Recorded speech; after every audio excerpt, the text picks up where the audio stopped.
Good evening, everybody.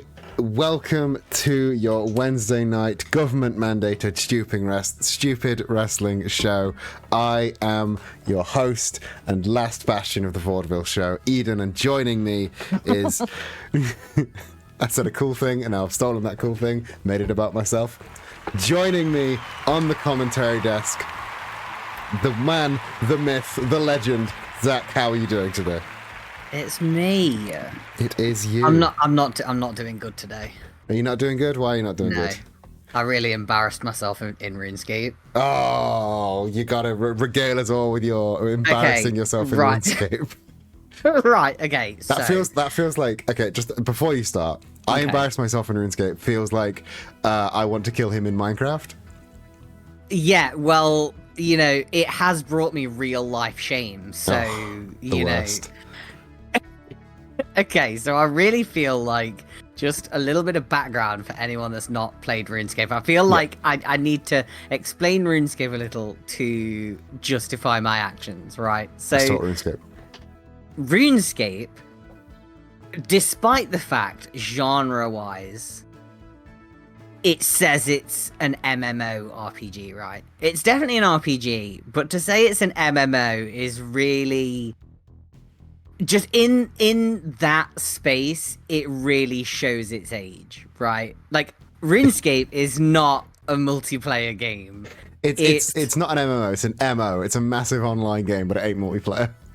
Yeah, so like the actual gameplay of it is largely single player. You will spend most of your time doing things on your own, and other people will be around. It's kind of like real life. Basically, RuneScape is like the public transport of MMOs, right? Like, you're all kind of doing your own thing, and like that's fine. Sometimes you'll chat, and sometimes that's heinous because it's the internet in 2024. Yeah. So there's quests in RuneScape. Yes. And as is RuneScape's want, that is also all single player. I can't think of any quest. I've done most of them relatively recently, and I can't think of any that make you do anything with other people. Except there are two notable exceptions where that's like the whole thing. So like the Shield of Arav and Heroes quest, where you join a gang and you need to pair up with someone in the rival gang. Even that gameplay is pretty tenuously multiplayer because it involves you going and getting something and then trading something to someone else, and like that's kind of it's not really multiplayer. It's not dungeoneering together, is it? Yeah, right. So there are things that you do multiplayer, but for the most part, it's not really expected of you until much later into the accounts. I can think of a few exceptions. Basically, RuneScape's multiplayer largely consists of... the old stuff is all really PvP related. It's not... like, I think when people think of MMOs, they think of, like, dungeons and, like, trials from, like, Final Fantasy and stuff. RuneScape didn't get raids like that until 2017. Like, that's like how behind the times and fucking old this game is. So, on the back of that, there, yeah, someone is really having fun changing our background. Yeah, we've been everywhere. We've been everywhere. Yeah, so on the back of this information, that RuneScape is a largely single player game. Mm-hmm. And every other quest, when there has been a boss, it goes into like an instance. There's not like you don't join other people. You go into your own little space. You fight the boss. Like, we all have a good time. So there is a new yeah, I am not barking. Booker is just being an asshole. Yeah, welcome to Booker. A new area came out today called brand new, a whole new world. Yeah, it's really cool. I've really enjoyed it. One of the quests for it was like you go into like the mountain of these dwarves, what have you, and you find these suspicious looking doors that look like they are holding back some big evil. It's all very ooh. And so I get to a point in this quest where it goes, right, the spirits are all restless, somebody's pissed them off, you got to go and fight them. There's 3 of them. I'm like, cool, excellent, right, I'll go and do that. Except basically it kind of sets it up so that there's going to be special mechanics for each one. So like you talk to this NPC and the NPC's like, this one, watch out for XYZ. Like one of them is like, you won't have a weapon, you need to keep the braziers lit type thing. So I'm like, okay, right, I'll write down all this information, and what I'll do is I'll nip in and I'll be like, have a little go, see how the mechanics go. I've got like, I'm going to assume that there is going to be like a quick exit on the door. And so I don't even take like an instant teleport or anything like that because I'm an idiot, and I don't even take good food. I'm literally just going in to have a vibe. Yeah. And so anyway, I get to this room and this massive statue is like, some of your items might not be reclaimable. I'm like, what does that mean? Okay, fine, I'll go in. It then fades to black and I fade back in and there's like 20 other people in there, all doing this a boss multiplayer fight. instance. You've found it. It's finally got it. And I was like, absolutely dumbfounded. I could basically, I was so surprised that other people were even there that it totally threw me through a loop. And then I realized there was no exit. Oh no. And I'm like, oh shit. Bear in mind, it's literally come out today. It launched fucking like the braziers, like the fucking, is that not how you say braziers? The like the fire ones? A brazier is a bra, isn't it? Yeah. I don't. Are you setting bras on fire? No, what's the other one? The like the second word that Valerie spelled. How'd you say that? That's a brazier? Right, okay, fine. I'll just trust that that's true. A brazier then. It's like, keep the brazier lit. Anyway, yeah, so I am absolutely dumbfounded that there's even other people here. I instantly try and leave and realize there's no door, which is quite frankly the worst thing that could possibly have occurred. And so I'm like, okay, well, there's 20 people. This boss has got to go down pretty quick, right? So I try and hit it. Mm-hmm. And so one of the things that it said was basically there's going to be these symbols on the floor, and there's going to be these symbols on the floor, and basically stay in those or you will die.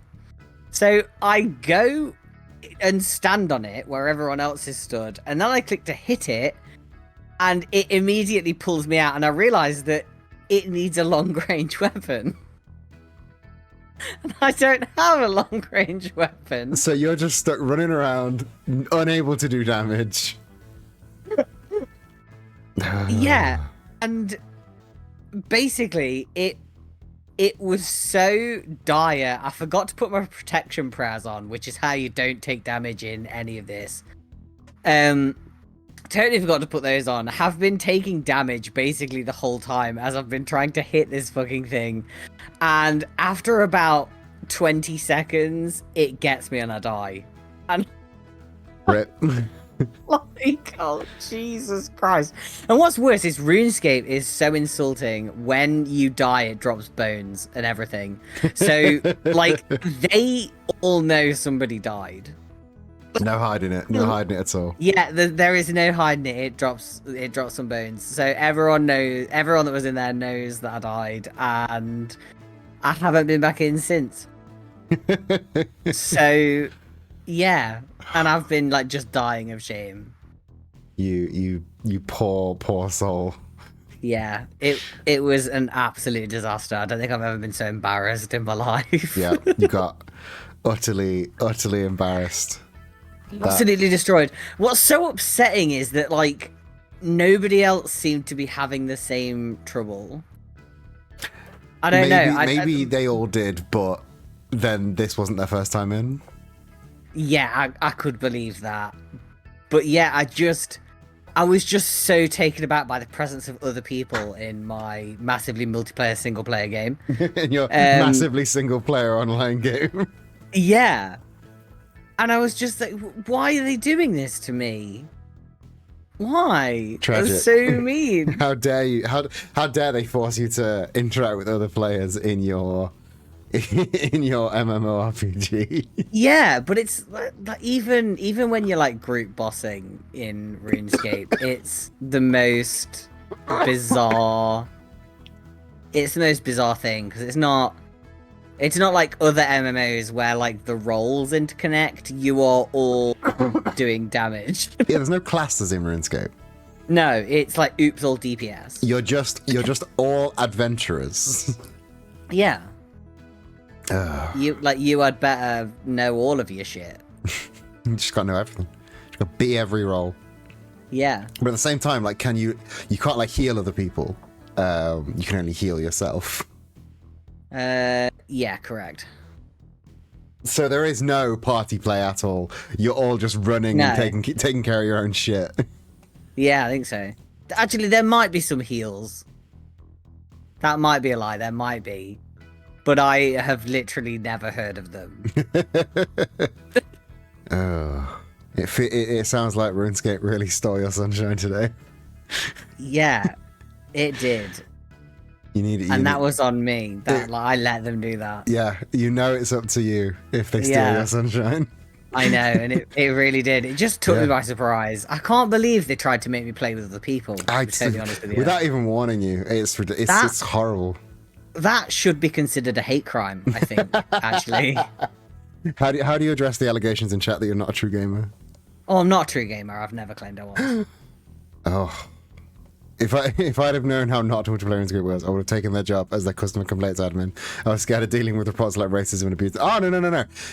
Oh, yeah, RuneScape. It's still got the chat of a multiplayer game. Oh, I mean, so to be fair though, you can literally, if you don't want to interact with that, you just turn public chat off, which is what I do most of the time. Like I don't want to deal with other people. But yeah, there's no real abusive interactions because there's no interactions. Yeah, so basically nobody ever talks except when you're in like massive sort of world. Basically, RuneScape is fine as long as you don't go to the American servers. I'm sorry if there's any Americans in chat. But it's true though, seriously. Like when I was doing some of the like, it's multiplayer in that other people are there, bosses. Yeah. Genuinely, like some of the most heinous shit was said in that chat. Like RuneScape's nasty. If you didn't play it when you were young and have that nostalgia, I would not recommend somebody starts RuneScape today. That's how heinous some of the shit. I recently started it. Oh, it's clunky. Yeah. Oh, yeah. I got no nostalgia for RuneScape. Hot damn it! Is it some clunk? Nah. Don't fucking bother, mate. No, yeah, I'm not gonna bother. And like and also you can't even get away with it. Like so, there is. It's totally single player in that like there's no benefit to multiple people being there, but multiple people happen to be there because they all want this single player content. There's like clan chats for like different stuff. So like there's these shooting stars that at like random times over the server, like they'll drop and you go and mine them. You get stardust. You trade that in for shit. Great, excellent. The problem is the player base. So you go in these clan channels to find out where they've dropped, and it'll be really normal, and then they'll just say the most heinous fucking shit, like totally unchallenged. I'm just like, does somebody want to tell me where the next one spawned, or? No, we're just gonna yell obscenities instead, as is their rights as gamers. Yeah. I think what's even worse is on RuneScape, it's even the women. Like, Ugh. it's genuinely just like RuneScape is an absolute cesspit. Normally, on other multiplayer games, it really feels like you'll have like the gamers who are like the fucking white guys, and then you'll find a nice clan, and it'll be all the gays and the women, and they'll all be hanging out, and they'll be really normal. Nah, RuneScape's all fucked up, mate. There's like no. It's fucked up all the way down. Yeah, genuinely, my set of Group Iron might be the only good people that play And that those are whole people game. you know in real life. Yeah. So are you saying that Adventurer from RuneScape should not be wrestling as silly? Signed. Well, I mean, yeah, if it was my little guy. Oh, no, it would be the default green on green guy. Yeah, to be totally honest, Valerie, that would probably have been the absolute fucking easiest jobs in the world, because nobody reports racism or abusive interactions, because they're all like that. Yeah, like the most you'll get from customer complaints is, "Can you help me get my 15-year-old account back?" It'll be like being in Neopets support. Nah, you'll get a lot of shit of people hating on RuneScape 3. Ah, yeah. That I absolutely guarantee most of the customer complaints will be RuneScape 3 exists. take out the microtransactions, stop making the game so easy. So yeah, like it would be one of those where you just would never have to see the racism because nobody would report it because they're all like that. Why is Sarah trying to call me? I'm fucking busy, woman. I have yet to see people ERP in dungeons, but I know it's a thing. I know there is a weird sexual dynamic between healers and tanks, and it invades every game. So I've literally never seen that. I've never seen that before. I know it. I've never seen it in game, but I know it is a thing on the broader internet. Yeah, but to be honest, any game is weird if you actually interact with the fandom. You've seen it through. I think I was there for one of the times you've seen it, but I'm not surprised that it follows you around. Guarantee that's because she's starting it from that fucking 3 times. Just going into dungeons, going, "Hey, anyone want to ERP around me so I can get uncomfortable and leave?" Yeah. Fucking 3 times. 3 times. You clearly attract the weirdos. That's a pattern. That's a fucking pattern. Oh yeah, you're a healer, of course. Fucking unbelievable. Aren't you a healer, main, as well? Nah, I'm a bard, mate. Of course, the gayest of the classes. Yeah, he's so poncy. I love him so much. He like jumps around while he's shooting his little bow and singing his little songs. It's great. You've chosen the ponziest of the classes. Yeah, quite frankly, I actually think that being a bard is gayer than being a healer. Oh yeah. Bard is the gayest possible class. There's no two ways about it. It is the most healer non-healer class. We even get an Asuna, an instant what's the fucking revival? No. We don't get a revive, though. Quite frankly, I think that we should. Arcanist gets a revive, but that's only because it becomes Scholar, which does become a healer. Yeah, no, bards get a fucking. So you know where you get like a status condition? Oh, you took up buffs and debuffs, yeah. Yeah. Like I believe Bard is the only class other than Red. Yeah, but Red Mage is weird. I don't understand Red Mage. It's very suspicious. Yeah, I don't know why they give Red Mage a revive. To be totally honest with you, because Red Mages are cool and they need something. To be honest, Red Mages are a bit busted because they can like triple cast revive like the whole rest of the party. Fucking hell.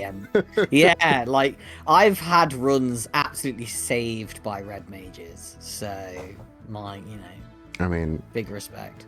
I should probably play Red Mage, but I'm really attached to being a bard. I mean, you can do both. You can always go back to being a bard. It's fine.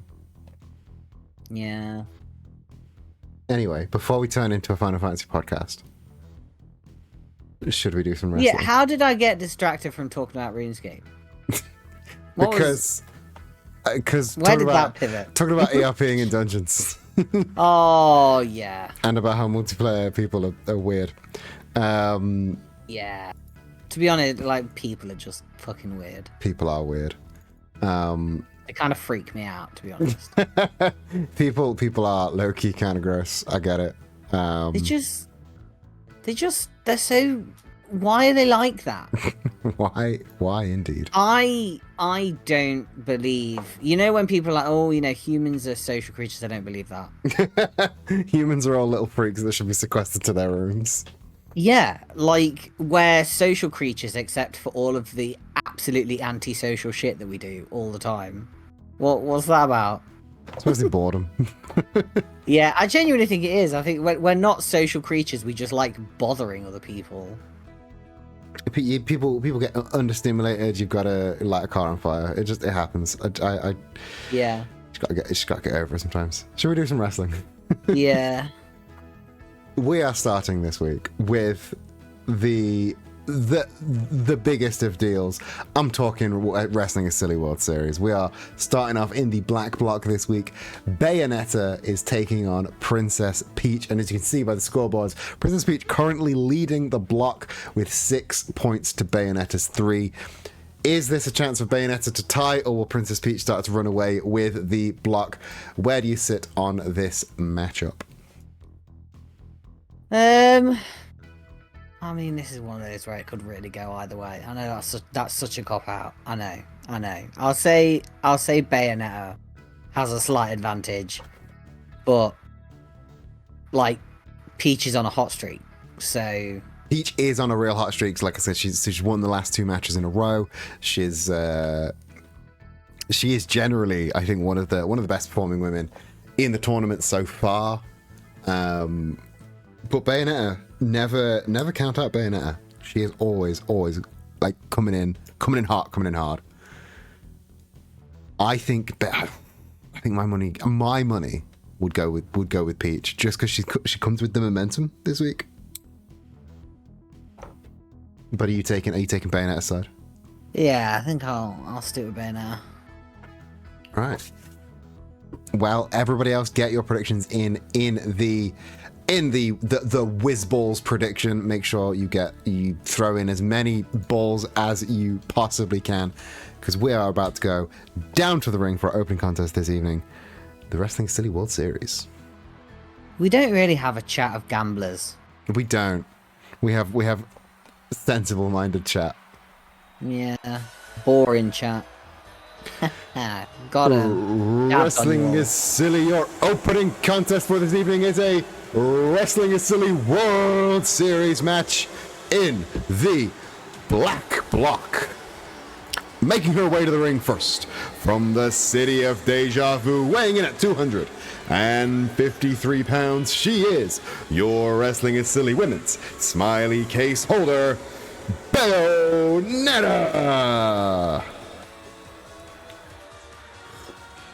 Yeah, government says when the fun stops, stop. Zach says, start the fun, gamble more. He's right. The Whizballs are free. You're not going to go into... I'm not going to send a dodgy man to break your kneecaps if you run out of Whizballs. It's fine. You just have to watch more to get more back. And her opponent from the Mushroom Kingdom, weighing at 150 pounds, Princess Peach.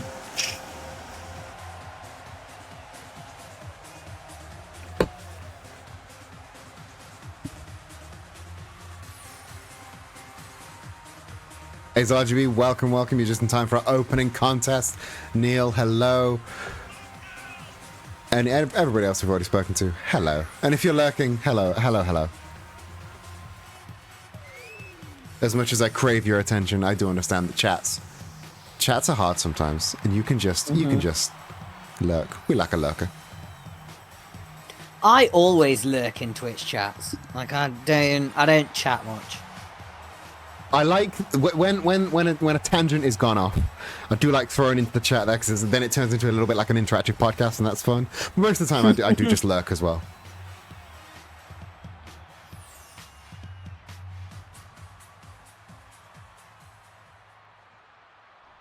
But yeah, Valerie saying Bayonetta look strong early on and then lose ground. That is very much in Bayonetta's wheelhouse.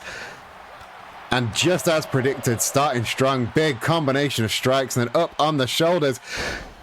Falcon arrow from Bayonetta, fresh out the gate. Beautiful start to the match. Coming out with all the momentum in the world. Backbreaker on Princess Peach. Oh, and beautiful slide, avoiding the lariat and taking out the knees of Princess Peach. But Peach with the boots up. And just, oh, that was a big fucking knee to the gut. Holy shit. And now Princess Peach maybe starting to dance a little bit too early. Bayonetta seemingly tripping over maybe her shoelaces there. Giving Peach the advantage once again. Quick knees to the gut. Oh. And now grabbing Bayonetta by the hair. And oh. Springboard roundhouse kick. Gets the cover. Just a 2 count though. Bayonetta not going to be taken down that easily. And the punt kick to the side of the head. Princess Peach has been definitely has been training with Daisy. That's one of Daisy's go-to moves. Flattened though by Bayonetta on the outside. And the deadlift release German suplex. Excellent show of strength there from Bayonetta. Bayonetta's got the size and strength advantage. And oh, butterfly lung blower. That's a new one. Not seen that before. Beautiful combination of strikes, showing off the martial arts background of Princess Peach. But again, Bayonetta has the size and strength and reach advantage, but that means that Peach has the speed, but oh, the speed is not gonna stop you getting slammed into the barricade like that. Now Gus up onto a 7 count now. Bayonetta in full control on the outside. She is really giving it to Princess Peach. Now up onto an 8 count now. This is bad news for both competitors. Count out finish will be 1 point per person. Bayonetta in the ring. She's going to break the count. Back down to a 1 count now. Bayonetta clearly not done with Peach on the outside. Bayonetta always comes to matches like this with a different plan. He's never really able to predict what she's going to do. For example, this time she's all about the out, like wearing out Princess Peach on the outside. If you recall back to the Smiley Case ladder match, she was all business, no nonsense. Go in, get the belt, get the briefcase and get out. I mean, she's never really able to be predictable. And I think she's going into that now, wrapping her legs around the shoulders of Princess Peach, just wrenching, using the ropes to bounce the shoulders right out of their sockets. And just kick her off the apron. Now she's up on the top rope. She wants Princess Peach on her feet. Meteora off the top rope to the outside. Brutal double knees to the head. But Peach bouncing back up as quick as she can with that question mark kick. A few strikes to the side of the head from Princess Peach. This is raring and ready to go. Now Princess Peach, she's got the butterfly. And oh, Tiger Driver 91. That is Bayonetta's own full climax finisher. Princess Peach making this match personal where it didn't need to be. Refereed now up on a 9 count. Bayonetta must be seeing stars by now. And oh, colliding with that barricade. And Princess Peach slowly making her way back to the ring as Gus gets just past that 8 count. Bayonetta shaking herself back to her senses. Oh, just taking the scenic route back into the ring. Possibly not the best idea. Oh, avoids the right hand of Peach though. This could be Bayonetta's last chance. She's got... Oh. Bayonetta with the muscle buster. Holy shit. Zach, have you been training with Bayonetta? Because I know you like a good muscle buster. I do love a muscle buster. That's a little bit of new goodness from Bayonetta. You've been teaching us some secrets. I couldn't possibly comment. Oh, but there's the butterfly splash gets the cover. Oh.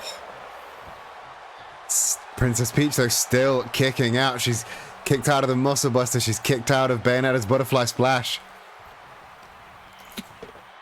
But now up on the shoulders once again. This is bad news for Princess Peach. Oh, not quite a Falconera, but just flattening Peach against the mat. And now, pencil in, Nick. Welcome to Wrestling is Silly. You're just in time for the latter half of the opening contest. Princess Peach mounting a comeback out of that Scorpion Death Drop position, and now she's got something in the can. Back and forth roundhouse kicks from Princess Peach. The Royal Wave. She gets the cover. And the win. Here is your winner, taking 3 points in the World Series Black Block, Princess Peach. What an incredible opening contest that was. That was incredible. Both women giving it their all.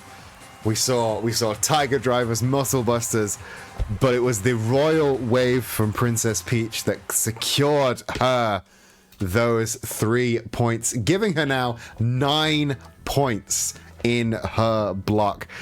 She is running away with the black block. I mean, let's look at these scoreboards. She has now won every single one of her matches. Pure, clean front runner. Yeah, that is pretty powerful. That.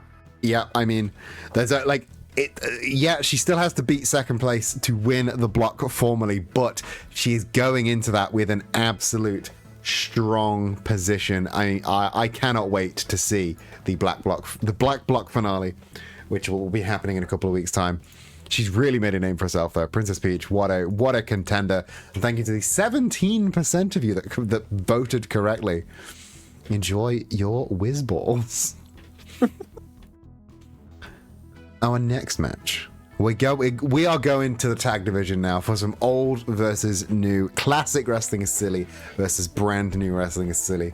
The Deity Dogs have been really carving out their position in the tag division once again after Doug took the time off to support his brother in the strikes. They're now coming back and dominating the tag division, having beaten Sonic Generations and no, they didn't beat the Union, but they've got a clash at some point. And now they're taking on one of the newest hotnesses in the tag division. We are talking about the Unthinkables. Both of these teams, I think, could walk into a tag match with the Tag Champs Fight Boyfriends and give them a run for their money. What's your opinion on these two teams?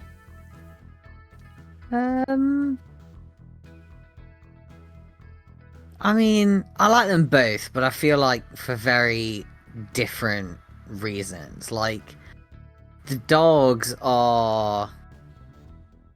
they're a staple of the Wrestling is Silly sort of tag division, right? That like you can always trust they're going to be in or around title picture generally.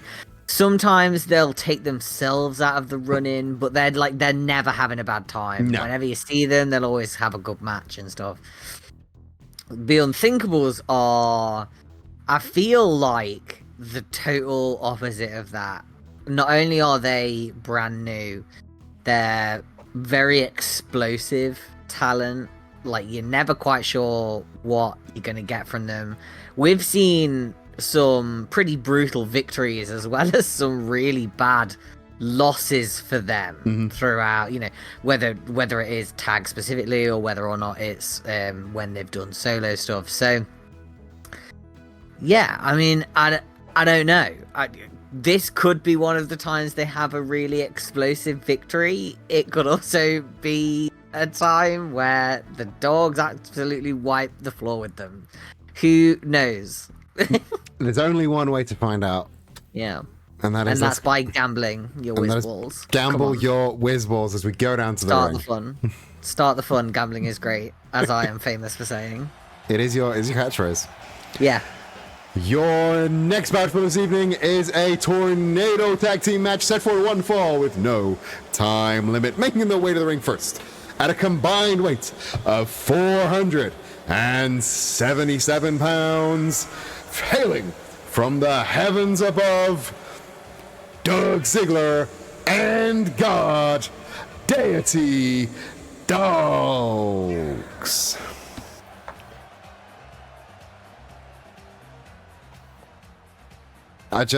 This pair is wrestling is silly.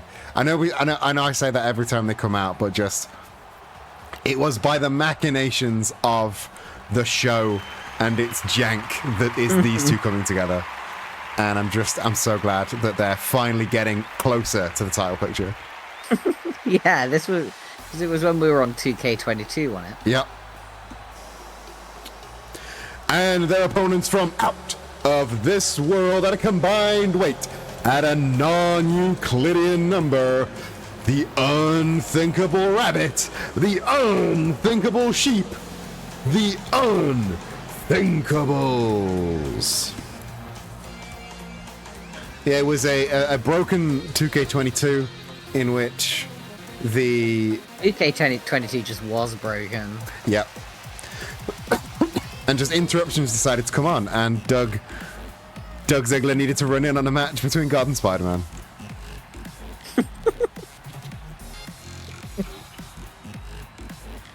So stupid. I mean, what is? Have I just... The Unthinkables do not adjust your television set. You are seeing what is intended to be seen. They are a rip-roaring good time. Welcome to the Unthinkables. Everyone has a reaction when they first see them, and this is yours.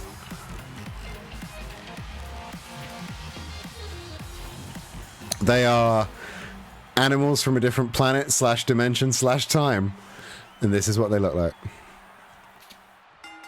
Possibly irradiated, possibly not. Who knows?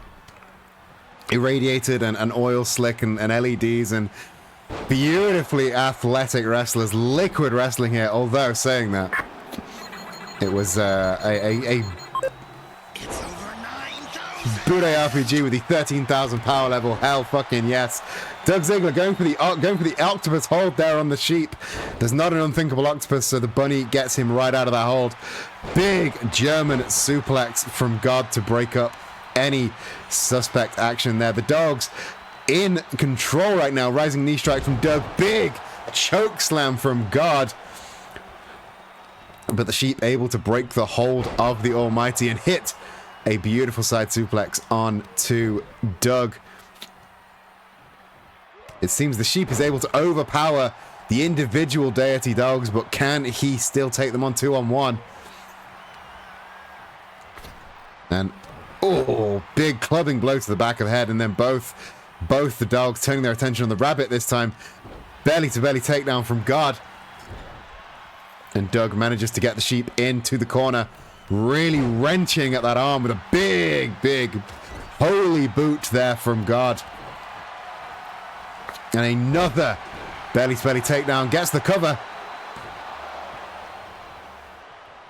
Getting Octodad on the roster, but he's just a regular human man. What can he bring to a wrestling match?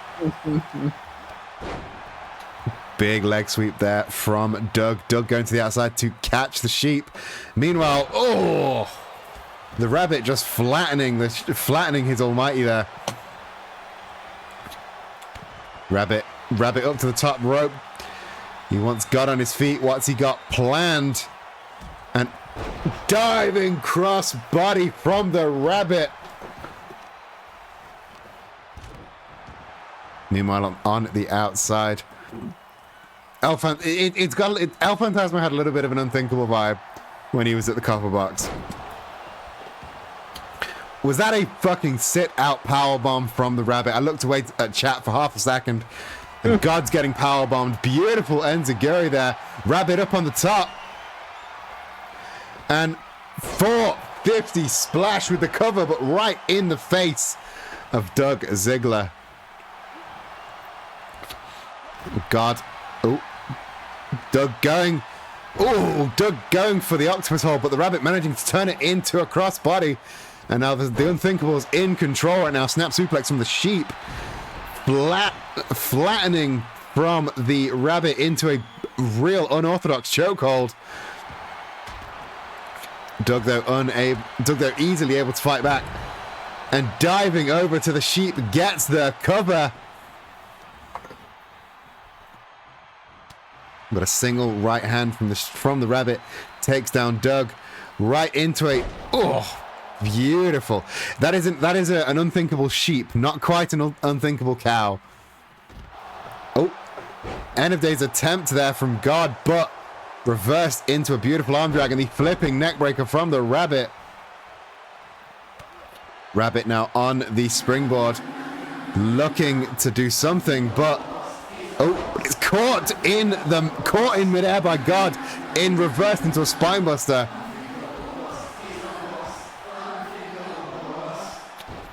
Now God pinning down the unthinkable rabbit under his foot on the outside. Neck breakers left and right from Doug and the sheep exchanging blows. God making the rabbit famous, getting a cover dead center of the ring.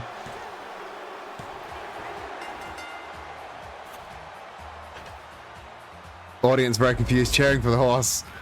But here are your winners, Doug Ziggler and God Deity Dogs. They're on an absolute tear. A goddamn tear. That famous, a very Deity Dogs move, a move that God learnt from Doug, a symbol of their friendship. What a move, what a match. What a hot start we are on right now. Let's have a look at those predictions, see how well everybody did. 77% of people voting for the Dogs. And I gotta say, the Dogs might finally be able to push past being the gatekeepers of the title picture and finally get a title shot. Because I don't think they've actually had a title shot before. It might be their first tag title shot. That doesn't feel correct. It doesn't feel correct, but I think it might be. Somebody go watch through all of the VODs over on youtube.com/outwrestling is silly to figure out if they've ever had a title shot before, but I don't think they have. I think the Union cut them off for their last title shot. Yeah, and they now I'm thinking about it, weren't they cut off by Sonic Generations during that tournament that we did? Yep, they were cut off by Sonic Generations in the tournament. They then I don't know why my calls to action aren't working, so I'm just going to manually type the URL like a buffoon. Yeah, they've always been so close yet so far to the title picture. It's always been like either Flight Boyfriends or Springfield Sports Center or Sonic Generations or the Union cutting them off before they could get to the pass. Someone should log the match results. That probably should be my job. But I have so many jobs that I can't remember to do all of them. Zach, you should start logging match results. And give them star ratings. You could be the Dave Meltzer of the Wrestling is Silly world. Think about how cool you would be then. Yeah, I'm sorry. Right. As someone that's not very social, it takes me a little while to get myself into the headspace for doing streaming. And it's very easy for something to take me by surprise and like totally throw me out of the headspace. And that has occurred. And I'm now really struggling to get back in to the headspace of commentating again. And people keep throwing me off. Do you need to go and do a thing and come back? No! Because I'm just... Oh my god. Go away, people. People go away. Oh, no, not the raiding party. The people that are talking to me. Yes, raiding party, you can stay here. Thank you for that raid, MJ and everybody else from the Pastel Paradise. No, geeks, stay. All of you, stay. If you're not following MJ already, please go and do that. MJ, hope you had a fantastic stream. This is Wrestling is Silly. Anyone that's not been here to Wrestling is Silly before, my name is Eden. This is Zach. Together, we commentate over stupid wrestling shows. You just narrowly missed the team of an actual wrestler whose name we get wrong, going and tagging with God himself against two cosmic space animals. And now our next match is Homer Simpson versus Goku. It's going to be so much fun. If you haven't seen Wrestling is Silly before, you're going to absolutely love it.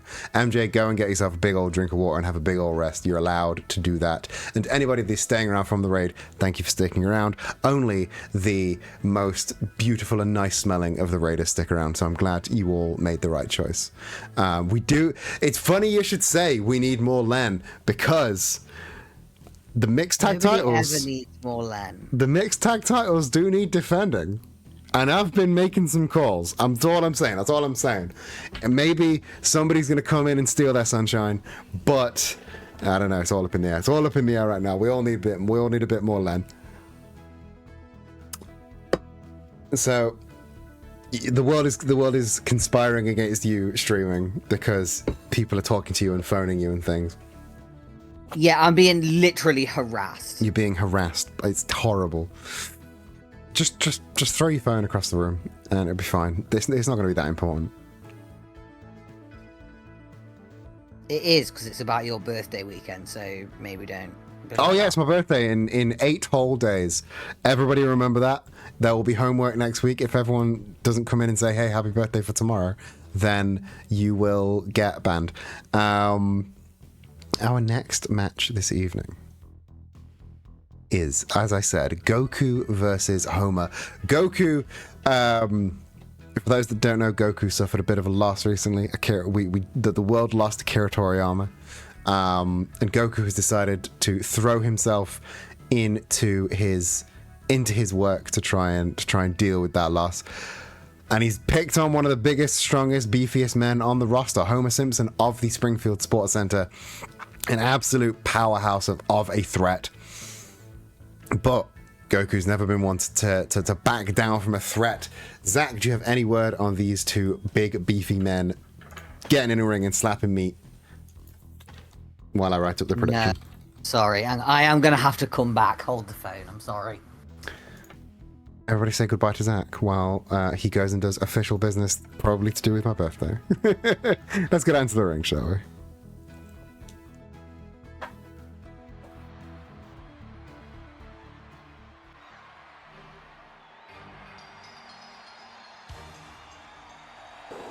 This next match is scheduled for one fall with no time limit. Making his way to the ring first, from the planet Vegeta, weighing in at 215 pounds, Goku. Last time we saw Goku, we had that announcer that kept getting everyone's name wrong and kept calling him Goldco. That's how long it's been since Goku's been here at Wrestling is Silly, but there's one or two unfinished businesses he has in Wrestling is Silly. Yeah, the planet's called Vegeta, the king's called Vegeta, the prince is called Vegeta. They got very, very, very, very sensical naming conventions on planet Vegeta. It'll be like if all of our kings and queens and presidents were called Earth.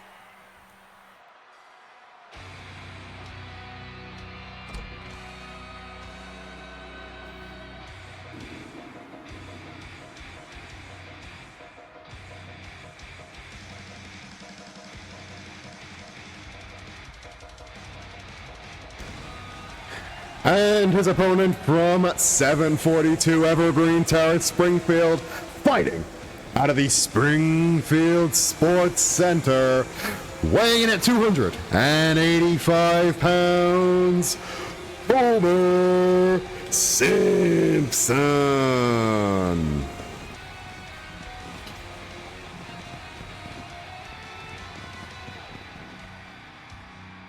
Yeah, Goku cut that real good promo on Kiryu and Majima. A lot of unfinished business here in Wrestling is Silly.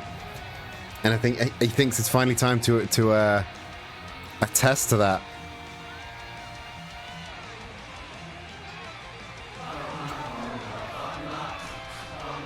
Remember, if you love the Springfield Sports Center, you can get your very own Springfield Sports Center hoodie as showcased by Homer at our Ko-fi shop. That's kofi.com/wrestling is silly, where you can find all sorts of silly wrestling merch and supporters and this show.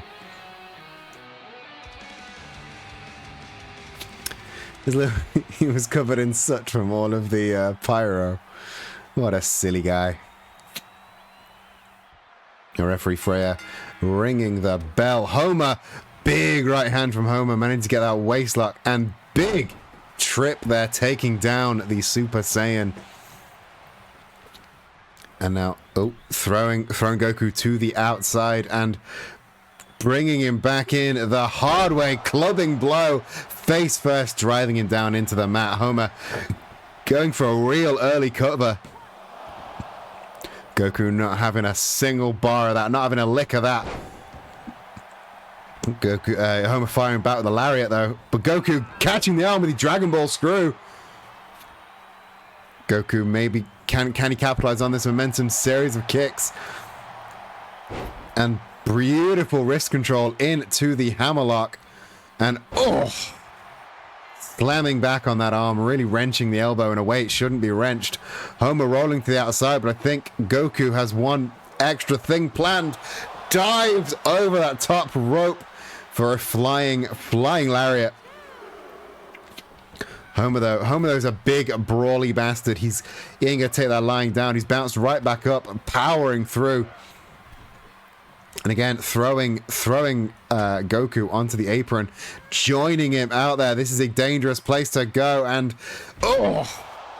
the side suplex on the apron, the hardest part of the ring. That is a rough landing for any and all involved. And now running power slam into that very, very thin mat. It's like an inch of padding from that concrete floor. That is not a good landing for Goku. And Goku bouncing off the barricade right into a flying shoulder. And that's a fun little kick there. A little bit of athleticism they don't usually see from Homer. He's more of just a brute force kind of guy, but we're seeing he's got a little bit of athleticism in him.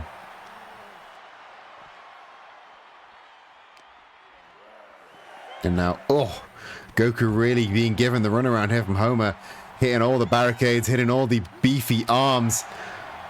And now up on the shoulders for this, power slam, and Goku's leg caught against that barricade. That could really, really affect the ability that he has to jump, to kick, to strike. A lot of his moves are leg focused. Both men get back into the ring just in the nick of time. Goku with the back elbow and the shoulder tackle. Irish whip reversed though. Beautiful escape there, and high kick. And the springboard lariat, beautiful from Goku. Gets the cover. Walking. That is another thing you need your legs for. Thank you. I did forget about walking. Beautiful spinning wheel kick there from Goku. Goku finally maybe waking up and driving his knee into the thigh of Homer. Homer, of course, the bigger, slower man. Goku's got speed and energy on his side, as well as a far more tenured history of obviously martial arts fighting. Homer's quite new to the fighting game, except that he had that brief stint with boxing, of course, but there's a very different beast. But he hits the fall-away slam on the Super Saiyan, and now Homer, I think Homer's getting ready to hit that nuclear spear. Goku right into the spear from Homer Simpson. Homer gets the cover, but it's not enough. Goku kicking out almost on instinct, I would say. But I think Homer might be going for another spear. No, instead he's hooked to the arm. It's over the top, and he's up and hits the max power There we go. Big cover there from Homer. Goku, though, still able to kick out. Not a lot of people can survive the max power, but Homer may have just found competition in Goku. Goku is a man all about beating the limitless men. And now pop up. Elevated powerbomb from Goku. Really stopping Homer in his tracks. Gets the cover. The spirit bomb there landed. Can this be it? And it was the max power versus the spirit bomb. And Goku, with the energy of everybody in the world. Here is your winner, Goku. A narrow victory for the Super Saiyan. But what a comeback it has been, honoring his creator, Akira Toriyama. What a match. What a match for all involved. Hannah, sadly, power level just under that 9,000, but maybe one day you'll be as powerful as Goku. 100% of people voted for Homer. Everybody who's voted loses all of their whiz balls. Unfortunate for you. I think Zach is still taking care of business, so we are gonna shimmy on down to the fourth match of the evening, the first half's last match, and maybe it's for the best that Zach isn't here for this one, because we are going to the Flippy Shit division. And if you are new, let me catch you all up on the Flippy Shit division. The Flippy Shit division is a division of Wrestling is Silly, created by our Flippy Shit division commissioner, Woe Matt Berry, who still manages the division to this day. And Zach picked a fight with the champion of the division, Darth Maul, saying that he was holding down a bunch of wrestlers to make himself look better, to sequester wrestlers that really deserve to be in the main world title spots in this division. And while Matt was originally apprehensive to this idea, Matt did in fact take Zach's side and realize that he was right, that Darth Maul was holding the entire division back. And Matt himself, the commissioner of the Flippy Shit division, authored this match that is taking place next week. Team Wrestling is Silly versus Team Flippy Shit. Division versus Korea. Blood and guts match. Zach, Matt, and two mystery partners versus Darth Maul, Rue, and their two mystery opponents in a 4v4 double cage blood and guts match. It is going to be an incredible match. And both teams are now looking for recruits. We saw last week there was some interest from Matt in the chat and Zach on the desk about Spider-Man. And tonight we are seeing Astarion versus Luigi. Two very prominent men in the Flippy Shit division. And I think one of the teams has got, like, either one of the teams could have their eye on both of these competitors. They are both incredibly talented men. Luigi, our first ever Twitch champion, but Astarion has come out swinging and fighting. He's a relatively new addition to the Wrestling Silly roster, but he's come out swinging, he's come out fighting.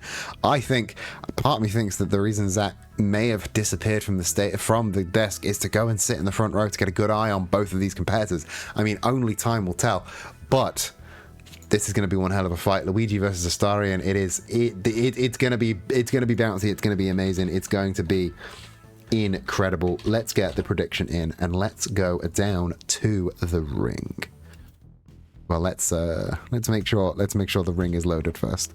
I don't want to take you to an unloaded ring, but it's in now.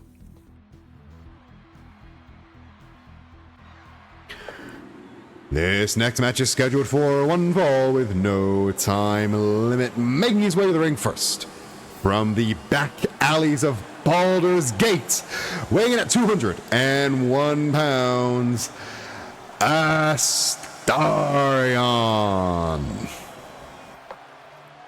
Very interesting, you can see not only Flip Shit Division champion Darth Maul, but Rue as well in the back accompanying Astarion to the match. We saw Darth Maul did come out to watch Astarion's match last week, which was shortly after the Blood and Guts match. The Blood and Guts match was announced.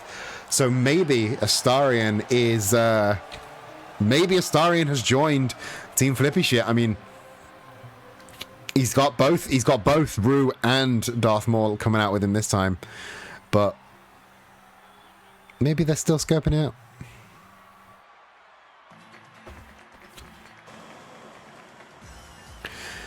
And his opponent from the Mushroom Kingdom, weighing in at 220 pounds, he is part of the Snack Pack, Luigi.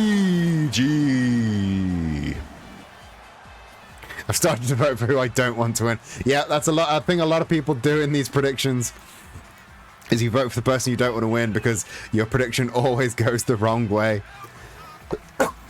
Luigi, a crowd favorite here at Wrestling Is Silly. He was the people's champion for a long time, even after his brother Mario deceived him and just ruined his title run, his championship. He still wears the MKW jacket. You see there, the MKW logo, Mushroom Kingdom Wrestling. He and his brother started that years ago. Mr. M disavowed the whole damn federation, but Luigi's still repping it to this day. Big kick there from Astarion, and the straight jacket German suplex. And the rising knee strike, very similar to the critical hit, the move that Ichiban closes a lot of his matches with. And the backflip Pele kick. Astarion may have been training with Darth Maul and Rue, because this is definitely a different Astarion than we've been seeing in previous matches. Luigi really been taken aback by the explosive onslaught. And now Astarion not even letting Luigi get up at this point.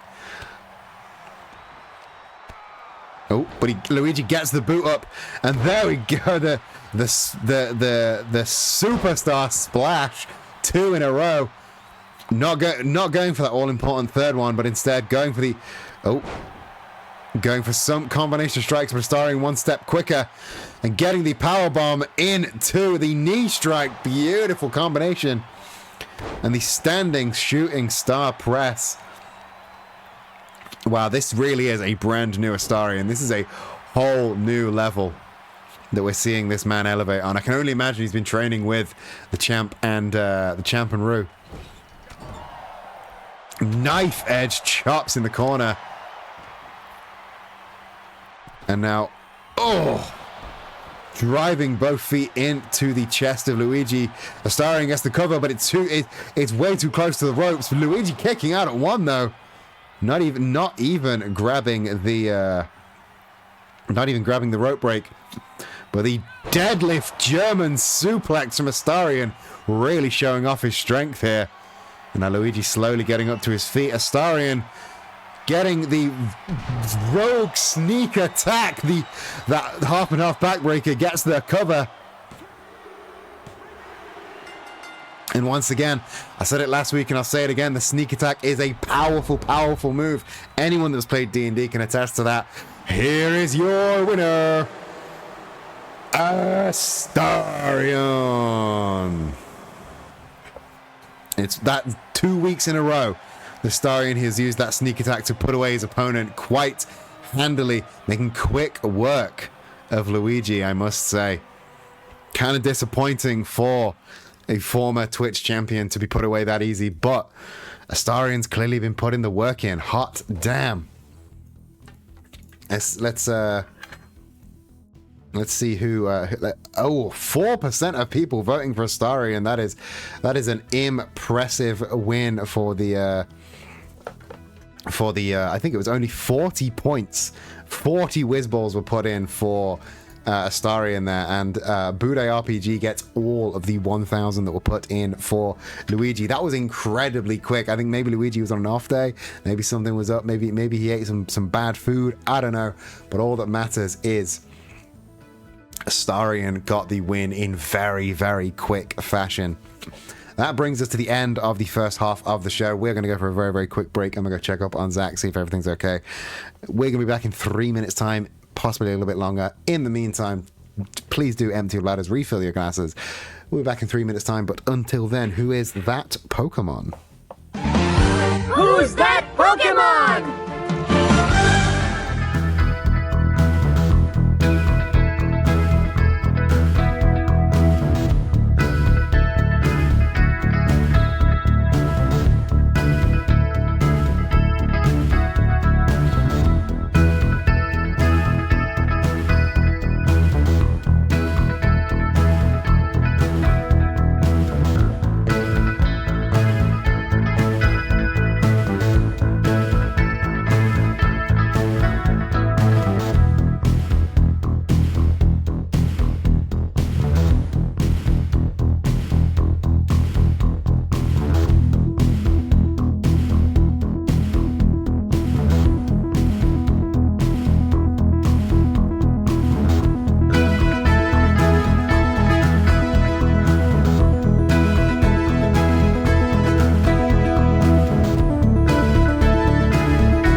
Zach is We're back. so back.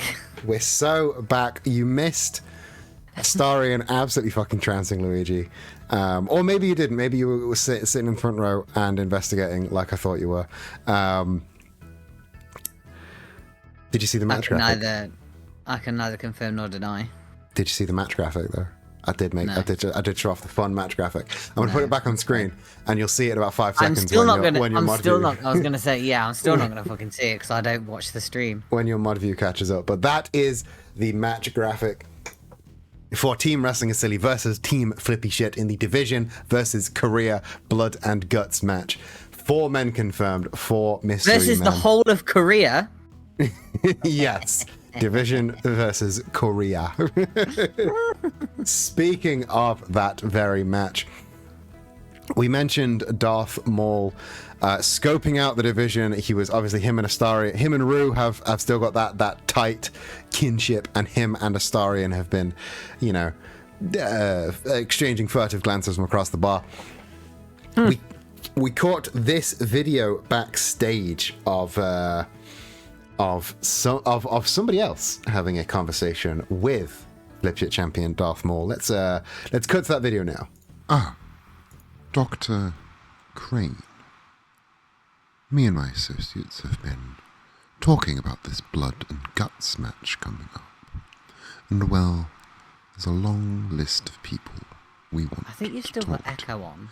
A veritable queue out the door of potential teammates. But none of them are really showing the potential of the division. And as we were discussing the matter, we remembered your brief run with my title. You made a noble effort defeating that plasticine menace, Wallace. I saw an opportunity and I took it. Apologies, it was nothing personal. Strictly business, I'm sure you understand. But I have a lot of faith in you as a wrestler. You show a lot of promise. You're the future of this division, but you can't be the future of a dissolved division, can you? And we thought that perhaps if you joined our team, maybe you could get another shot at my title and get the reign you deserve. Think about it. Oh, and your match with Spider-Man tonight? No need to hold back with him. Why don't we test how strong that spider is?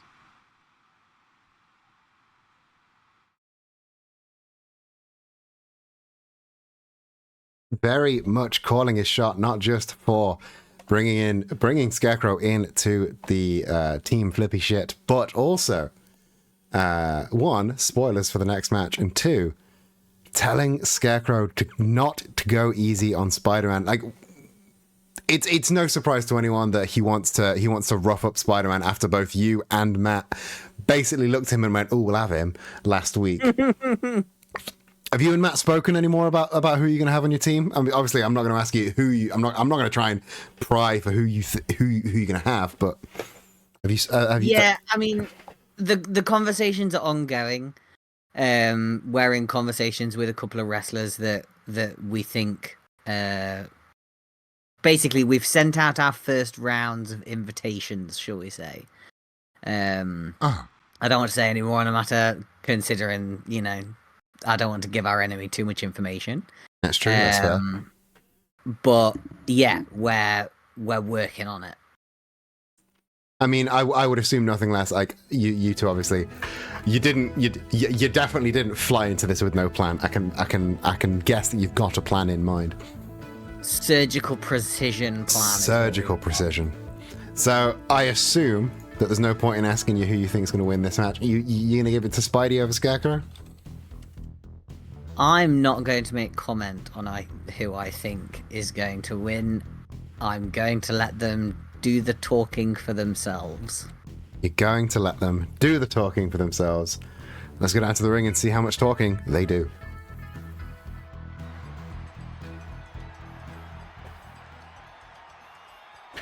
This next match is scheduled for one fall with no time limit. Making his way to the ring first, being accompanied by Flippy Shit Division Commissioner Matt Berry, he is your Twitch champion, hailing from Queens, New York, weighing in at 206 pounds, Spider-Man.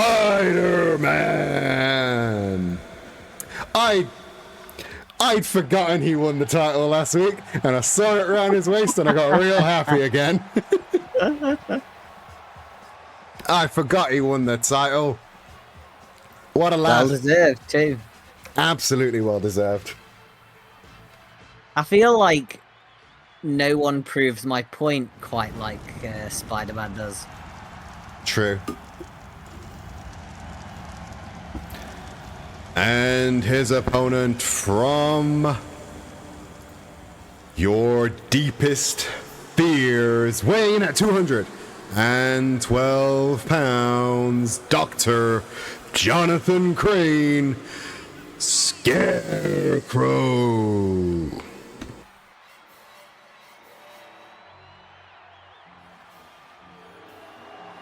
Some might say the music is a bit of a mismatch for his entrance.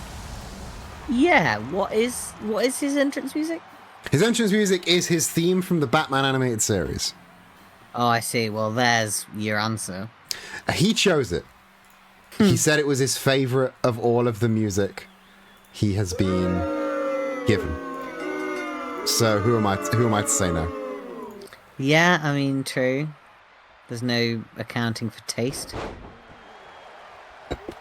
But it's not exactly the fill you with fear and dread that I think he's going for. No. Oh, Spidey going for that guillotine choke. He's got the legs hooked in. Could he be trying to cut it off early, same as last week? No. Oh, suffering at the spine buster that is. What happens when somebody reverses your guillotine? Now Scarecrow throwing Spidey into the corner. And just, overhead chops, New Japan style overhead chops there.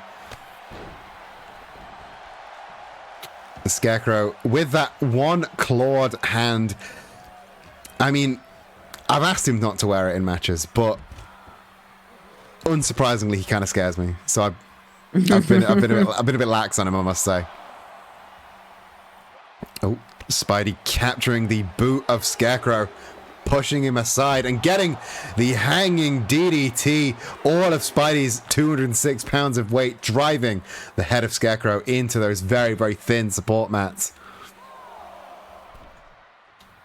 And now Spidey taking the scenic route back into the ring. Scarecrow catching him in a lockup though. And again, those big overhead chops. And the Enziguri, Spidey falling to the floor. Only a 1 count with the cover though. I'd expect nothing less from our Twitch champion. I mean, yeah, he is. Ooh. He is champ for a reason. Big, beautiful Hurricane Rana there. Gets the cover. Only a 2 count though. And, beautiful springboard DDT from the Twitch champ. And a kneeling DDT just to send the message home. Standing moonsault. Spidey on top of the world right now. Scarecrow having to slip out the back door. Matt not quite sure what to do with himself with Scarecrow. It's so close. Well, Matt doesn't want to risk, people call him foul or anything, Yeah, I mean, Matt knows very well the rules of the game. If he touches Scarecrow, that's a DQ for Spider-Man.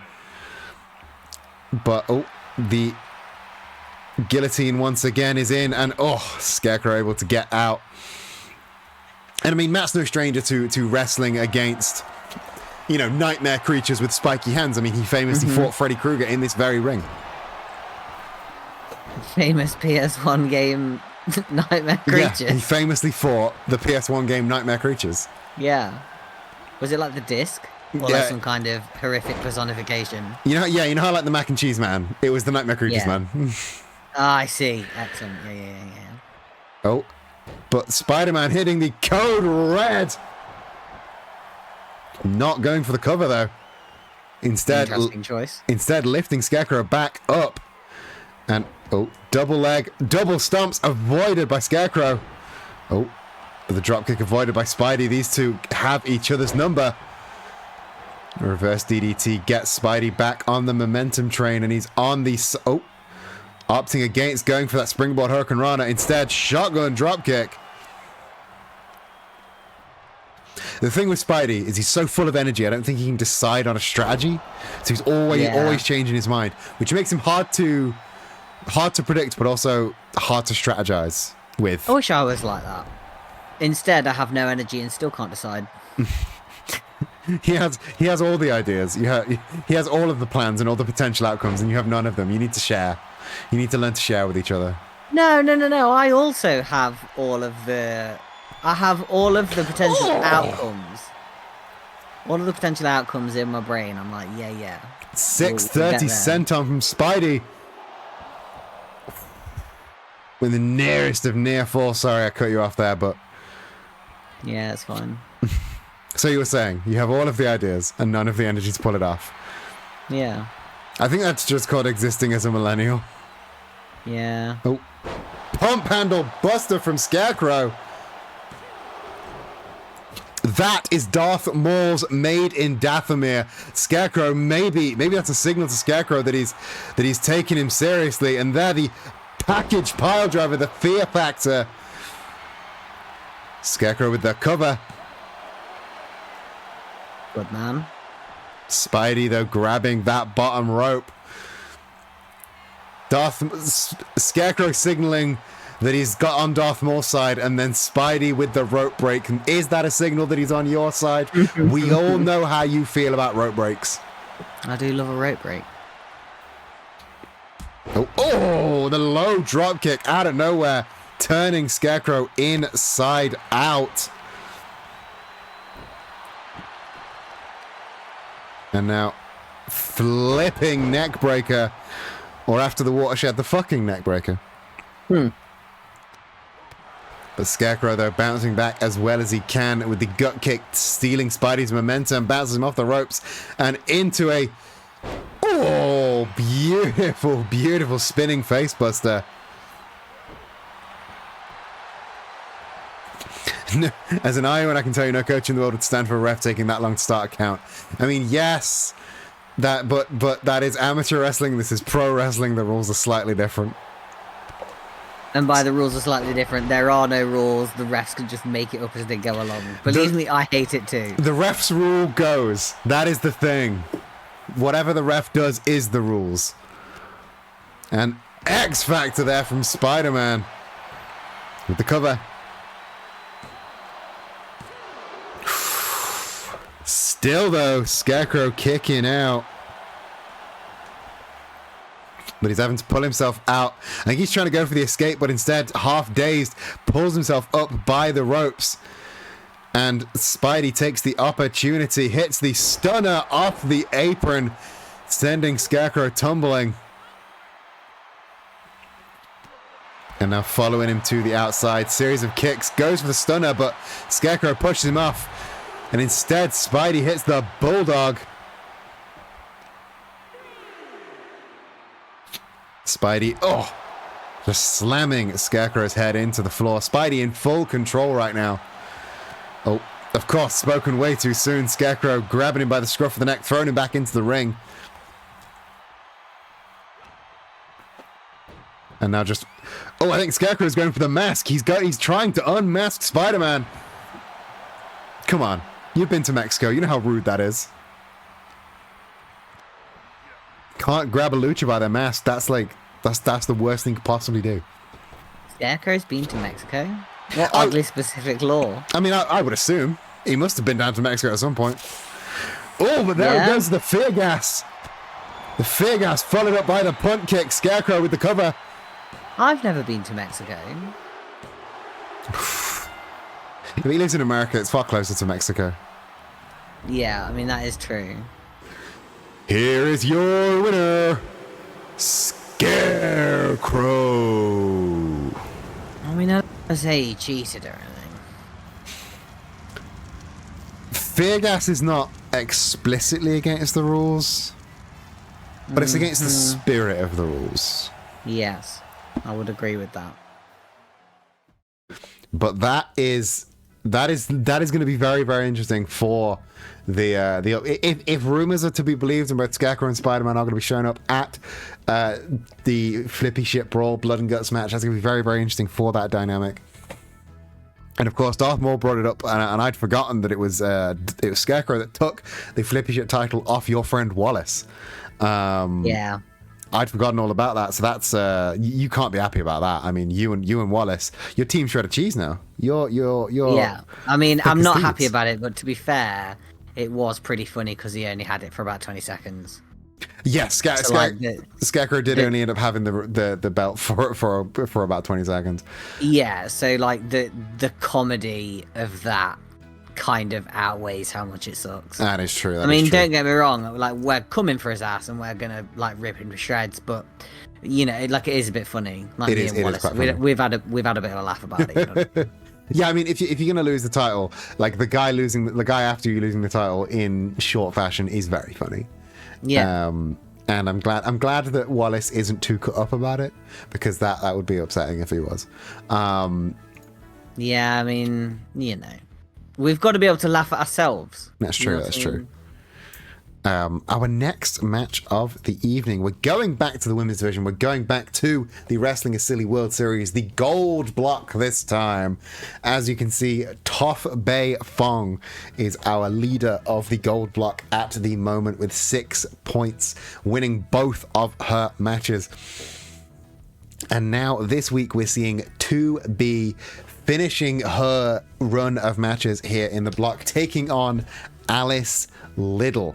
Now this is Alice's opportunity to get some points on the board, and it is 2B's opportunity to try and at least match Toph's 6 points. What is your take on these two? We've got one of the first we've got the first ever women's champion and the first ever winner of a women's match in Wrestling is Silly. 2 big names in the division. Who are you cheering on? I mean, I'm the commentary desk, and therefore I couldn't possibly cheer anyone on. No, of course. All of of course. our wrestlers are so talented and amazing, and there's no bias whatsoever. No, not even Darth. Exactly. But like, he's not a real wrestler, so I can shit talk him. Of course. I'm going to be totally honest. I'm surprised we've got to a point where Alice is on her last match and has got no points. For real, she's surprising upsets at her lack of victories. Yeah, I can't imagine that sitting well with her. I think she's probably coming into this match furious. Oh yeah. So, I mean, you know, and I wouldn't want to go up against an angry Alice Liddell. No. However, you know, at the end of the day, it is important for 2B to not end up with matching points with Alice, if that makes sense. Yeah. Which obviously would occur because we've got 2B is on a 0 and a 3. Alice is on 0-0. So if Alice wins, Alice gets 3, and then 2B has 3. So they're in 3rd and 4th. Yeah. I don't remember how many points Daisy has 3. Daisy's fought all the matches and has 3 points. Toph has fought 2 matches and has 6 points. So Toph could still run away with 9.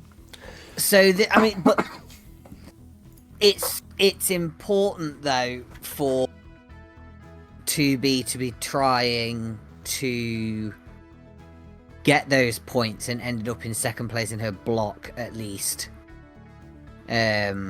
Just for, I think, a prestige. Yeah. And also, sorry, you said it was Toph that was on 6, and she's got.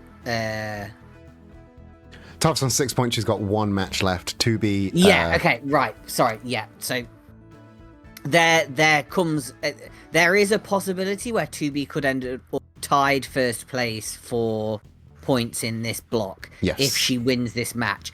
If she does not win this match, she has no chance at 1st place.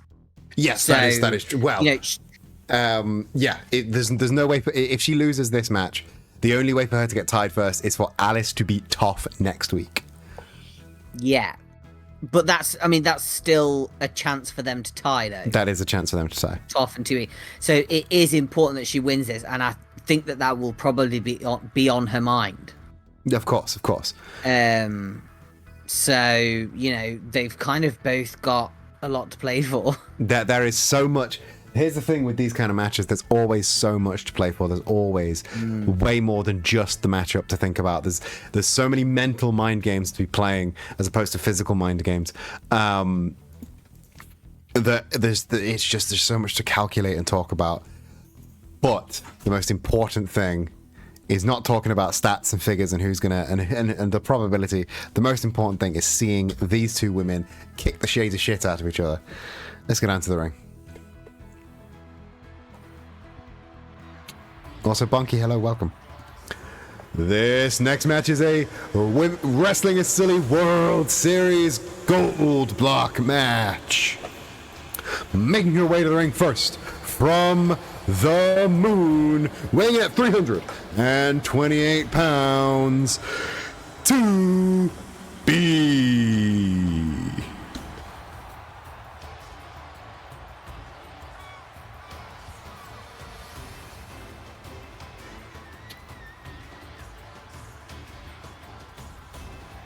And the cheers are out for 2B. 2B, a crowd favorite here at Wrestling is Silly. I couldn't possibly... Everyone loves it. Everyone loves a bit of the tubes. Everyone loves a bit of the tubes. Who doesn't love the tubes? I'll tell you who doesn't love the tubes, and it's this next woman coming out now. And her opponent from the streets of London, England, weighing in at 120 pounds, Alice Little.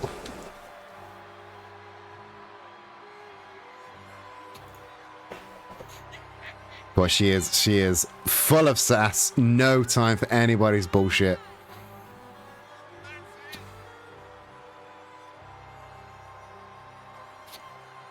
So it's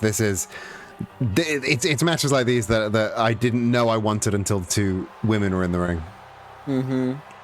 These two women hit hard.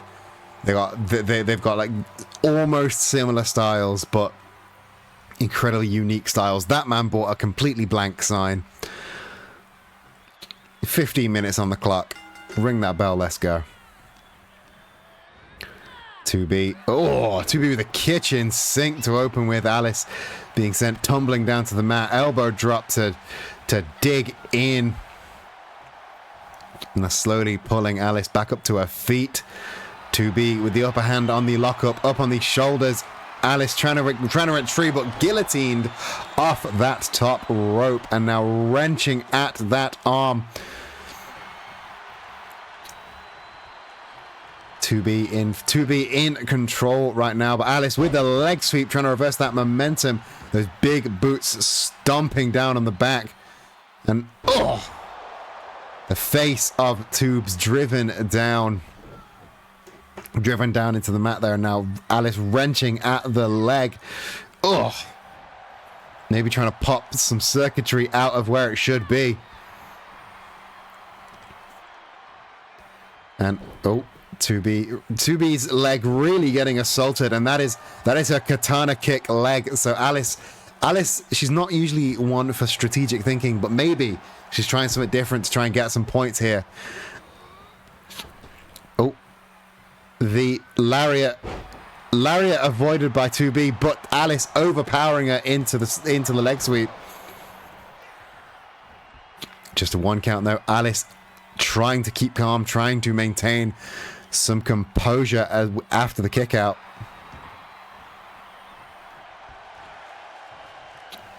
Now 2B back up to her feet. Once again up on the shoulders. Another guillotine off that top rope. Crowd lighting up again. The cross arm breaker trying to dislocate that arm. Again, so Alice is targeting the katana kicking arm, and 2B is targeting the down the rabbit holding arm.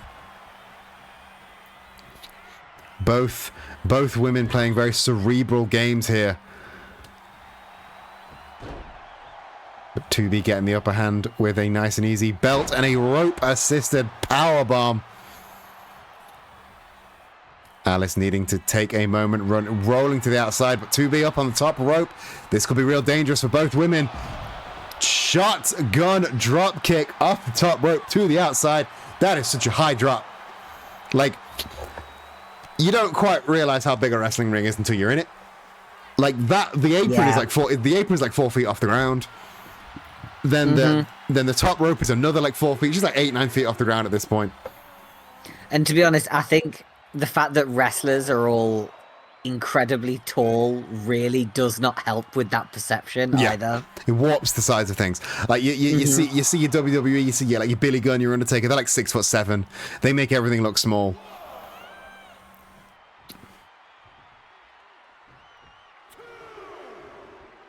But yeah, like jumping off that top rope to the outside, that is like a 9-foot drop.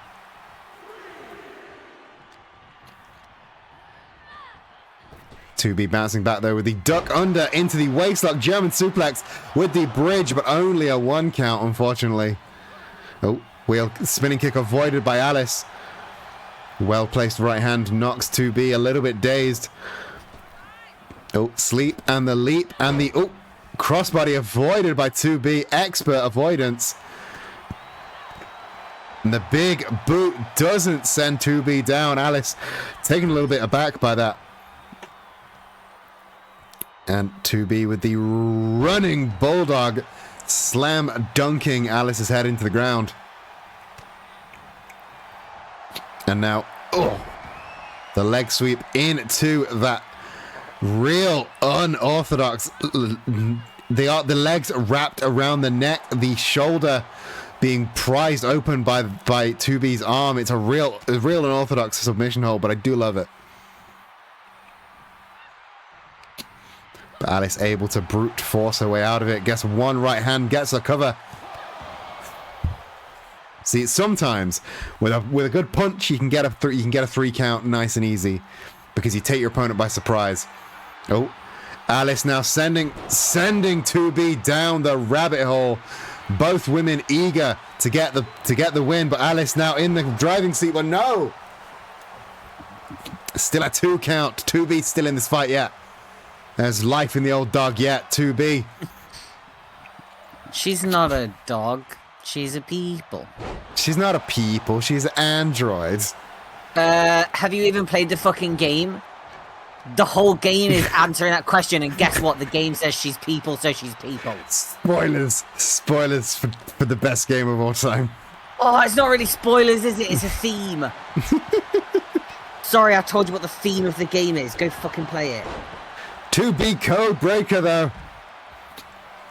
As 2B now up on the top rope. Oh, changing her mind. That is quite a long way to jump. I don't blame her for changing her mind. Maybe she heard us question in her personhood and is really having some kind of existential crisis in the we're ring. tubes, you're people, you're androids and people. We're both right. And now Alice throws 2B into the corner. And beautiful body slam. And now up on that middle rope. But she couldn't quite leap in time. 2B gets up to her feet. Oh, right into a diving crossbody.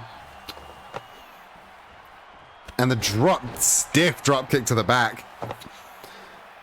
2B having to pull herself up by those ropes, putting herself in a real compromising position. But no, maybe playing possum, luring Alice in.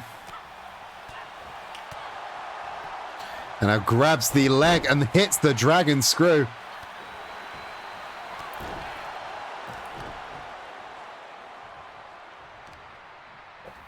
To be back in the driver's seat. She's got that arm. She's kicking at the head. Not going for the turkey dinners. Instead, making her way to the corner. I think she's unsheathing the katana. Here she goes. And... oh! A big, meaty kick to the side of the head. Gets the cover dead center of the ring.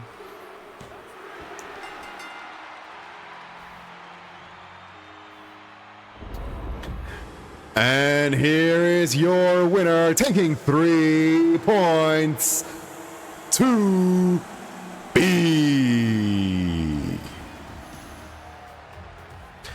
Alice, unfortunately, leaves with 0 points. She has one more chance to gain points here in the gold block. And funnily enough now, 2B is in a position where even though she's just pinned Alice and taken 3 points, she's now relying on Alice to win her next match. Because if she wins her next match, that means Toph and 2B are joint first. But... wait, how many matches has Alice done? Alice has one match remaining, and that is next week. She'll be fighting Toph Beifong in the last match of the gold block. Right. Okay. Toph has 6 points. 2B has 6 points. So actually, no. Either way, I think 2B and Toph Beifong are your first and second place, and they will be in the block final. So yeah, 2B has punched a ticket into the final. But can Alice get an upset victory over the block leader? That is a real question for next week. I hope she can. Yeah. I really hope she can. Yeah, I mean, I'm going to be honest. I do have a soft spot for Alice, as I mean, not only just an amazing wrestler, just first victor of the women's division, The banner carrier for the women's division. honestly our best division. No bias on commentary desk, but come on. So I want her to get just one little win. I don't want her to leave with no points. We can't nil point her.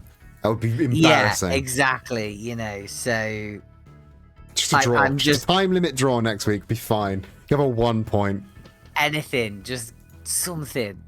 The universe has got to give us something. Mm-hmm. Give Toph a sore throat or something. Give Toph strep. Yeah.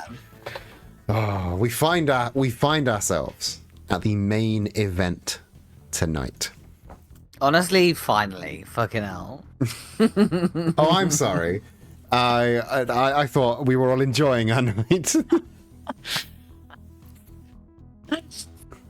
So I'm winding you up. We find ourselves here at the main event, and this is a main event with a little bit of backstory behind it. So allow me to catch everybody up in case you've missed an episode, or if you're new.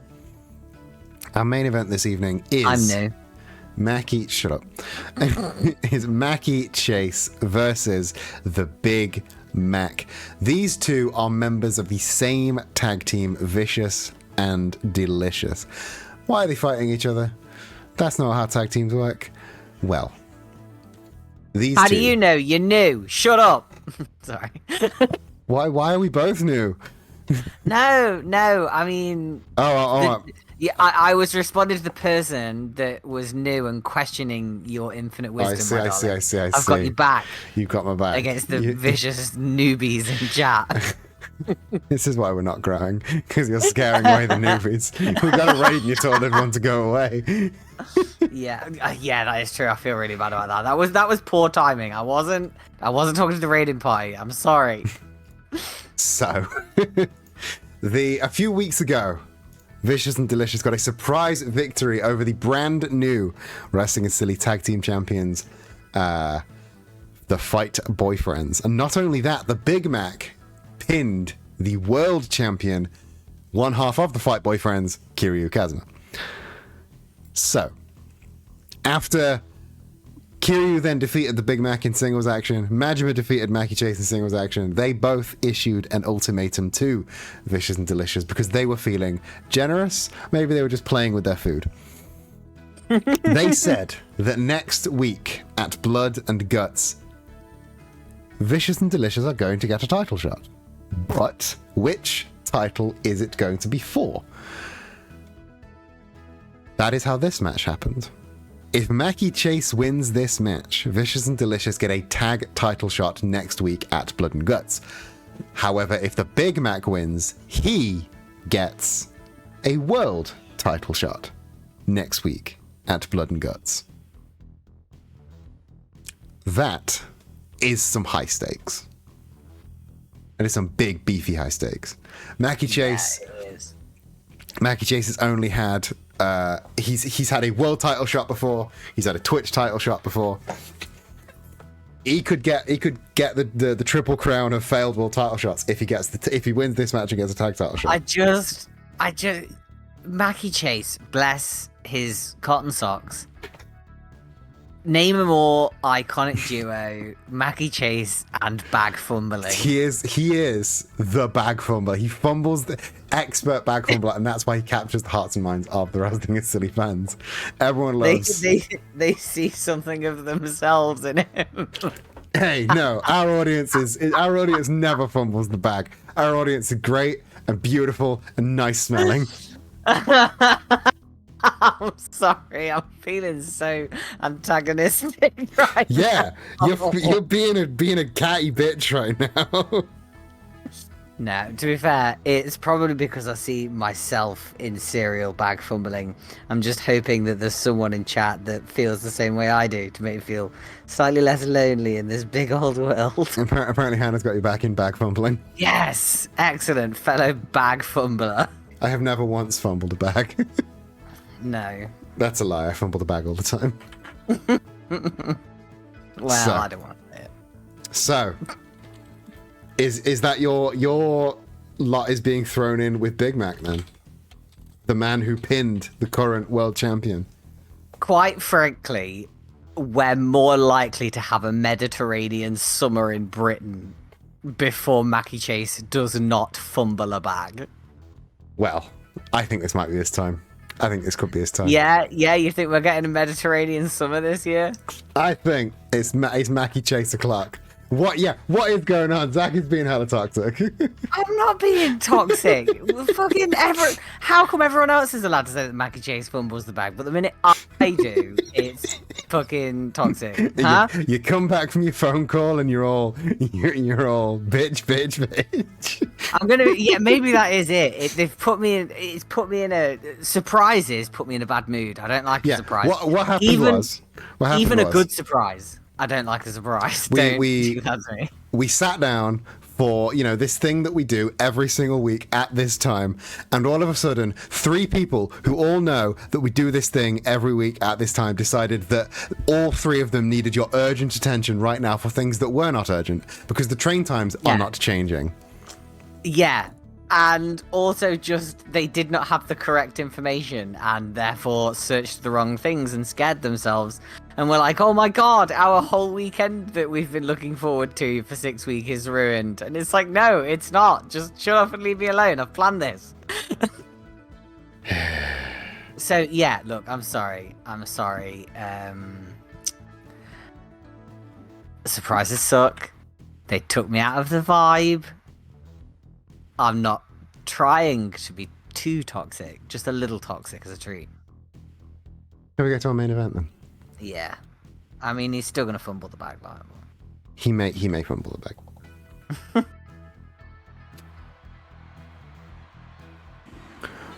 Wrestling is Silly. Your main event for this evening is a title decider match. Making his way to the ring first, from Madison, Wisconsin, weighing in at 185 pounds, Mackie Chase.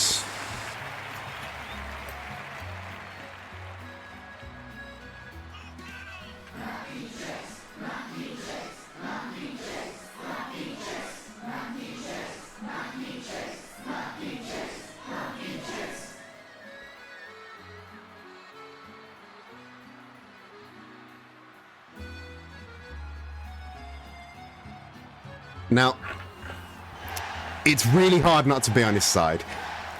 He is a serial bag fumbler. Can't win the big one.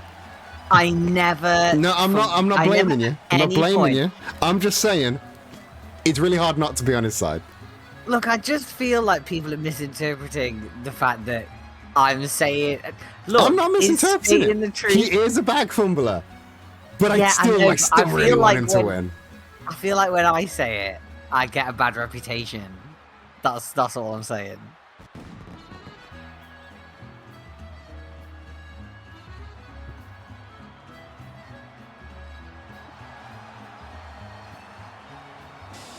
And his opponent, the other half of Vicious and Delicious, weighing in at a quarter pound of prime beef, the Big Mac.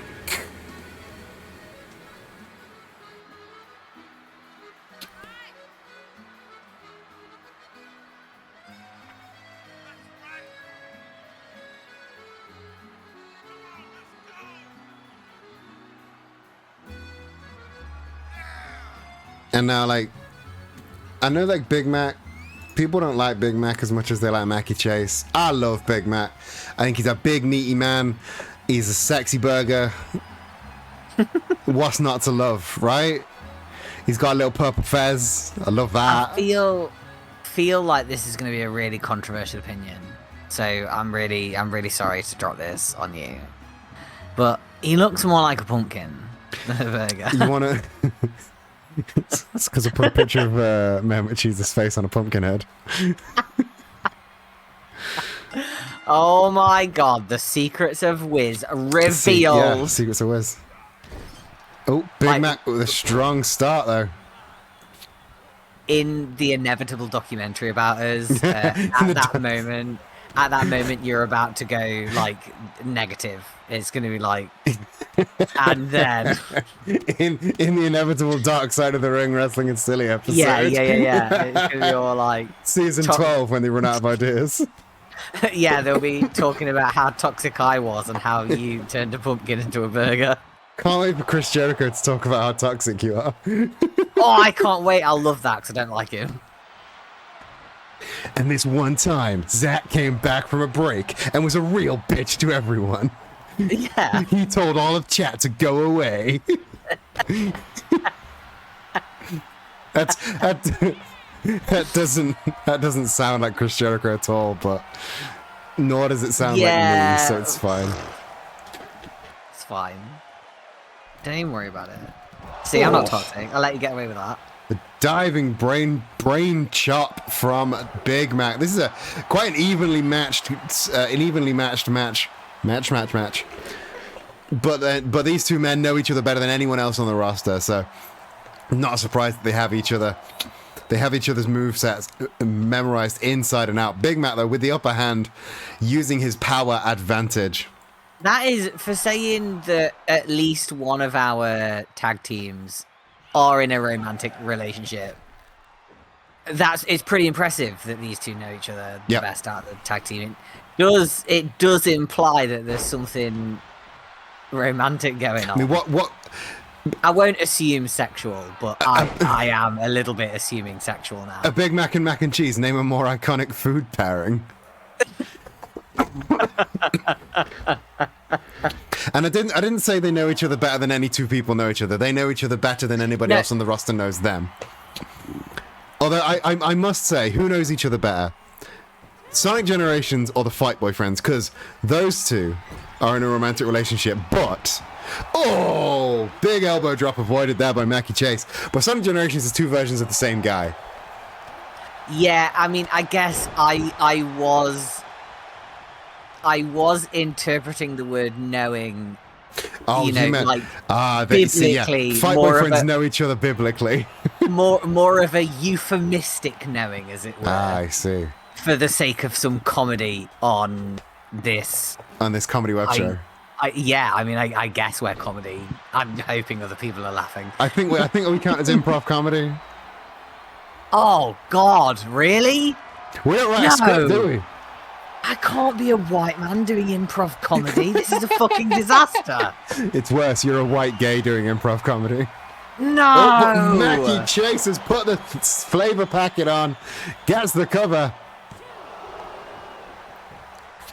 Oh, Mackie not unable to secure the win for now, but the big pop-up hurricanrana. I guess we're a web show. I guess we're comedy.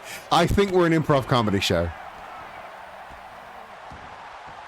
I'm gonna be honest. I feel like my reputation won't survive this. Would you prefer an improv comedy drama?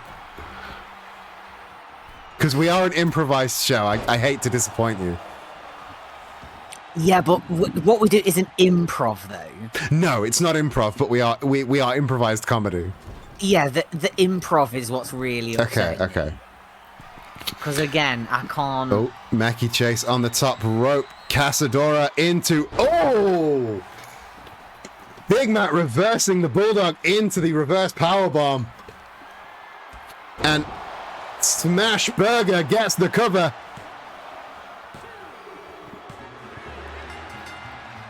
Name a more iconic duo. And here is your winner, earning himself a World Championship title match next week at Blood and Guts, the Big Mac. Anyway, that was a nice distraction from no having to tell you that you do an improv comedy show. No.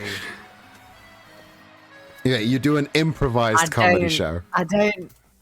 I don't do an improv comedy show because I'm not funny, so it can't be comedy. Yeah, I hate to disappoint you, but people find you funny on this show. No. Chat, do you find Zach funny? No, because the thing is, right, if it's not comedy, then improv, I mean, is just talking, isn't it? So, like, I can get away with just saying I just do a bit of a talk show, I guess. I mean, we do kind of do a talk show.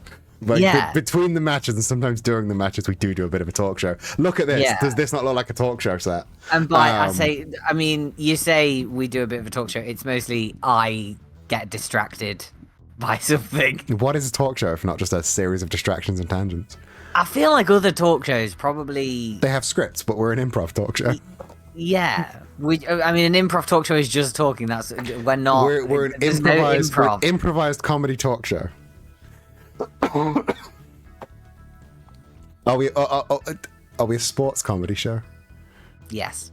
Would you I'll accept do we do that. a sports comedy show? Yeah. A sports I'll do entertainment show. We Yeah.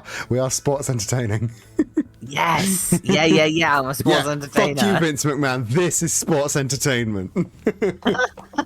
What you do is wrestling. This is sports entertainment. Yeah. Esports. We're esports entertainment. That is what we are. Yeah. We are a brand new. I've heard there's great tax breaks for sports entertainment. So. There is. You don't need a sports commissioner or anything. Yeah, exactly. So. He was about to bring back that top rope Casadora Bulldog just for you, Ayakara, but fumbled the bag. Expert bag fumbler. I mean, no one fumbles the bag better. Yeah, he is our little bag fumbling boy. Oh, thanks. We're esports entertainment. Oh, I quite like that. Yeah, I'm gonna put that in the bio. No, because then people looking for actual esports might find us. Then they'll trip up on us and go, hey, this isn't esports. This is an improv comedy show. I'll sit around No! I'll hang around for that instead. Oh, God. How did my life come to this? 30 years old doing improv comedy. How embarrassing. It's all my fault. Yeah, it is, because if you stopped streaming, I wouldn't do it. Yeah, that's the thing. That is the thing. So you this- only stream because you- I stream and you need something to do while I stream. I know what this is. It's to make me, like, so that nobody else will ever love me. So I can't leave, innit? That's what it is. You're like, oh, nobody will love Yep. an improv comedian. Yep, I'm making you undateable. Don't worry, I'm not going to leave you. You don't need to make me an improv comedian. Keep me around. It's alright. I do what could be described as improv comedy on a stage. So I do live improv comedy because my shows are funny and I don't write a script. It's fine when you do it. I'm an improv comedy magician, the worst kind of anything. Yeah, but you've got, like, the vibe for it, though. Rude. That's a good thing. People look at me and they're like, oh, no, I don't want to hear you talk. You've done enough talking. No, people here love to hear you talk. Otherwise they would Yeah, see but you on the bench and go, oh no, I'll They don't skip have this to look at me. I think that's part of it. one." Well, they're not looking at me either. They're looking at beautiful anime version Yeah, of but me.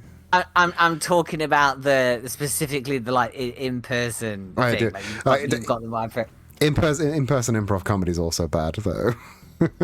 Yeah, it would be worse if I did it. I mean, it can't get much worse, I'll be honest. Yeah, you are the benchmark. Yeah, every show starts with 20 minutes of you talking bollocks, and people Yeah, stick around, and people actually want to more of you talking bollocks. Yeah, well, you know how they do that, Eden. Wow. They do that if they subscribe to the Ko-fi If they and subscribe get to... us. Yeah. Yeah. So if they get us that £100 a month mark, This one, and the they Wrestling get- Silly Punchline mark, yeah. that one. Or if you put the little graphic up, I have sorry, a little I can't see graphic the up. stream. Yes. Yeah, if we get to that one, you'll have even more of me talking bollocks because it's going to be a YouTube show, and quite frankly, we all know that means that it's going to be totally off the rails. Yep. It's going to be outlaw wrestling. That's what it's going to be, and it's Outlaw just going to be wrestling. me chatting shit, and I'll just be telling you all about my day. But we've got to get to £100 a month Yeah, first. if you enjoy the show, please do go to that Ko-fi page. We've got a little Ko-fi button that will post the link. Thank you very much. Go Ko-fi.com/wrestling is silly. We have you can buy merch there. You can buy Wrestling is Silly shirts, hoodies, stickers. I am going to get the Springfield Sports Centre apron mostly because I want one. Yeah. You can also support us on a one-off or on a monthly basis, much like our current backers. We've got our Getting Silly tier backer, Ayakara. Thank you for everything you do. Huge shout out to you and the rest of the VR chat watch parties. And Bude RPG, our Wrestling is Silly Mark at our Wrestling is Silly Mark tier. You get some real good perks if you support us over there. Everything from getting shout outs in the show, getting your names in the credits, getting to book a match, getting the logo of your business or Etsy shop or Twitch channel on the mat of Wrestling is Silly, much like Prime is on the mat of WWE at WrestleMania. It's just as prestigious, but you don't have to be a twat like Logan Paul to get it here at Wrestling is Silly. Even down to being a part of Wrestling is Silly itself, getting to run out with your favorite wrestler, much like Ayakara got a run in with Mackie Chase. It's and again, if we hit that £100 a month mark, we will start recording Wrestling is Silly Punchline, a secondary show over on YouTube, which is going to have a hell of a lot of tangents and also spoilers for a secret project that me and Zach have talked about and haven't actually officially confirmed that we're doing yet. We might be starting a podcast where I'm not going to edit it a lot, so it's going to be a lot of tangents. So if you do want to hear a lot of tangents, I am a bit frightened about that. You know, another podcast in the world. Is that what the world? The world needs. Is that There's what the always world time for the world needs right to have now? another podcast. Yeah, we are two white people with opinions. We need to make a podcast. Yeah, I'm really worried. So have you ever seen that? How that there used to be like these fucking like whole around the head face things that I don't know if they were ever actually legit used, but it's said that they were used to keep women quiet. Yes. Right. I feel like if we consider starting a podcast, somebody might run up and try and use those on us, to be honest. But, I do a lot. I put out a lot of shit on the internet. I might be hitting my limit of content creating. Yeah, but maybe if chat lets us know if they would be interested in hearing more from us, then you know. If you are interested in a podcast where we review shit and talk shit, then bam, let us know. It's fucking it's outlaw podcast. Outlaw podcast. Should we tell them about the conceit of the podcast, about the subject of the podcast? Or should we keep that as a sexy little surprise? We probably should. I don't know why it's a sexy little surprise. It's in a little black That dress. does imply that we're going to be It's like not- reading erotica. It's not a sexy podcast. We're not doing My Dad Wrote a Porno. But I would argue Although- that's not a sexy podcast. It's not a sexy either. podcast. So, I don't think there can be. I think those two are oxymoronic. I don't think you can have. Hey babe, want to listen to sexy my podcast. erotic podcast? Yeah, I don't. I just don't Podrotica. think that exists. But Podrotica.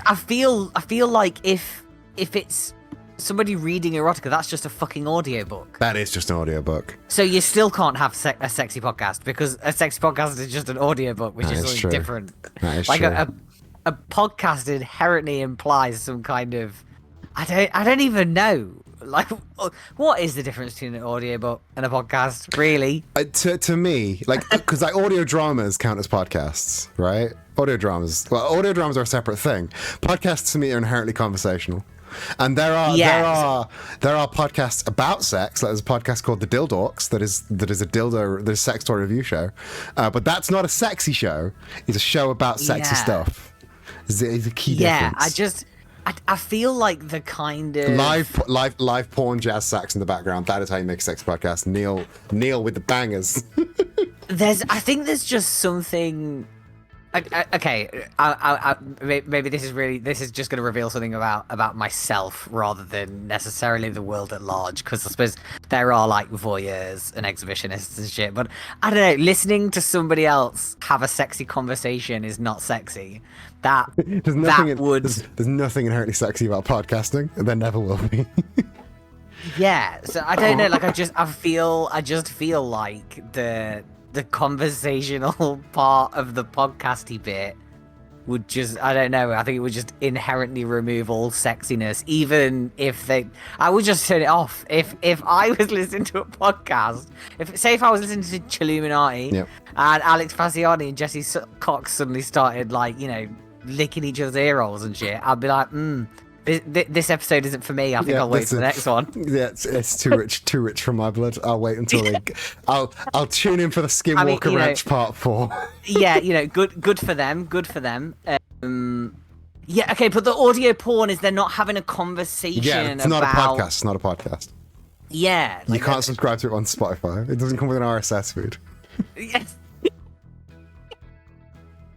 Yeah, like audio porn is fine. I'm sure there's a market for that. Not for me personally, but like, you know, but the podcast thing specifically, where it's like sort of two people like having a conversation. I don't know, like that just wouldn't. No, I think I'd just turn it off.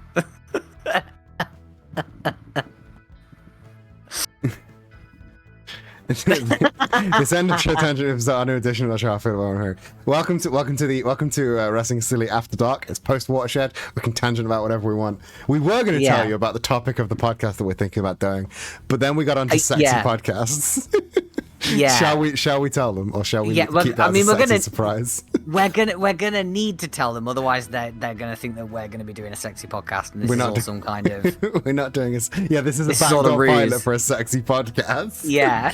So the working title of the show is Circles and Tangents, and what we've done is we've built a wheel of shame. And the Wheel of Shame is all of This is sounded like a sexy podcast, mate. Quick, speed it up. The Wheel of Shame is a big roulette wheel of all of the things that we have never watched or never played or never read that we should have. So, like, Always Sunny in Philadelphia is on there, Neon Genesis Evangelion's on there, Dragon Ball's on there, all of the big things that we should have done that we've never done. In every episode, we spin the wheel and we do whatever thing it lands on together, and then we talk about it. But also, because it's us, we talk shit for an hour around talking about the actual thing that we're reviewing, and then at the end of the episode, we spin the wheel again for the next episode. That is Circles and Tangents. So that is the conceit, but to be honest, it's going to be mostly me just going off, probably. Yeah. It's largely. If you've ever listened to I Don't Like Mondays, the Garfield podcast that's over an hour long and it's 5 minutes of Garfield content per episode, imagine that, but it's a review show about classic pieces of media instead. Yeah, I mean, I'm sure we'll probably do slightly more reviewing than that, but I'm just not going to be able to control myself. Yeah, no. I am just going to go off on tangents. I barely hold it in for these 2 hours, so... Yeah, it's the intro. The intro to Wrestling is Silly every week, but like maybe 20 minutes longer, and then there's also a review of Neon Genesis Evangelion sprinkled throughout. I feel like I'm getting worse. I feel like I used to be able to like really hold it in. I could do I'd do the tangent at the start, and now my tangents have slowly grown. And now I don't mind the mid-show tangents. I'll be honest. As long as you are not offended that I talk over you when there's a near fall, you can tangent whenever the fuck you like. No, it's fine. I don't mind. Most of what I'm saying is not important anyway, so... Well, that's right. You figured out the secret to good commentating. Just talk shit and let me play by play over you. Yeah. You've listened to Taz do it for years now. You should know by now. Yeah, that is true. He does talk shit. The tangents are co-signed. Incredible math jokes. Yeah. I sign off on that one. Ha ha ha. Let's do a raid so I can get out of this bad joke cycle. Yes. Let's. And also because I will just keep going on tangents and we'll be here forever. I mean, I don't mind that. Yeah, but chat wants to go to bed. I can feel it. You don't feel the EP vibes. The post show tangent being a new thing. People are scared and worried about it. Yeah. So let's. I don't want to scare them too much. Go on. Tiny T is playing West of Loathing, and that's a great fucking game. So I don't know what that is. it's a silly, stupid cowboy stickman game. It's a shame it can't go on our Wheel of Shame because you've played it. I've not played it. I watched Keldmist stream it a while ago. Oh, so that could potentially see. That could go on Who the Wheel of knows? Shame. Maybe we'll get. Maybe we'll have a. What did you say it was called? West of Loathing. Maybe West of Loathing will have an episode. There's on also our podcast. there's also the sequel Shadows Over Loathing, which is the same conceit, but it's a Cthulhu game, and it's Sick. Shadows over Innsmouth. That sounds pretty cool. It is pretty cool. So, if you're not a part of the Discord, come and join the Discord where there's silly tangents, but in text form. There's your raid message. Even if you just drop the raid message and run away, that's fine. And yeah, buy our gay little pins at nerdyquid.com. We've got new stuff. We've got new stuff soon. I've got 2 boxes full of new stuff right next to this chair that we just haven't put on the website yet. It's gonna be so much fun. But that's all for the future. So not West Lothian. That's a place. That's for the future. But in the meantime, Buccaneer, Book of Far, of the book you are, hoping a fantastic rest of your day. I'll catch you in the next stream. I'll catch you in Wrestling is Silly Blood and Guts next week. But until then, love you, bye. Bye.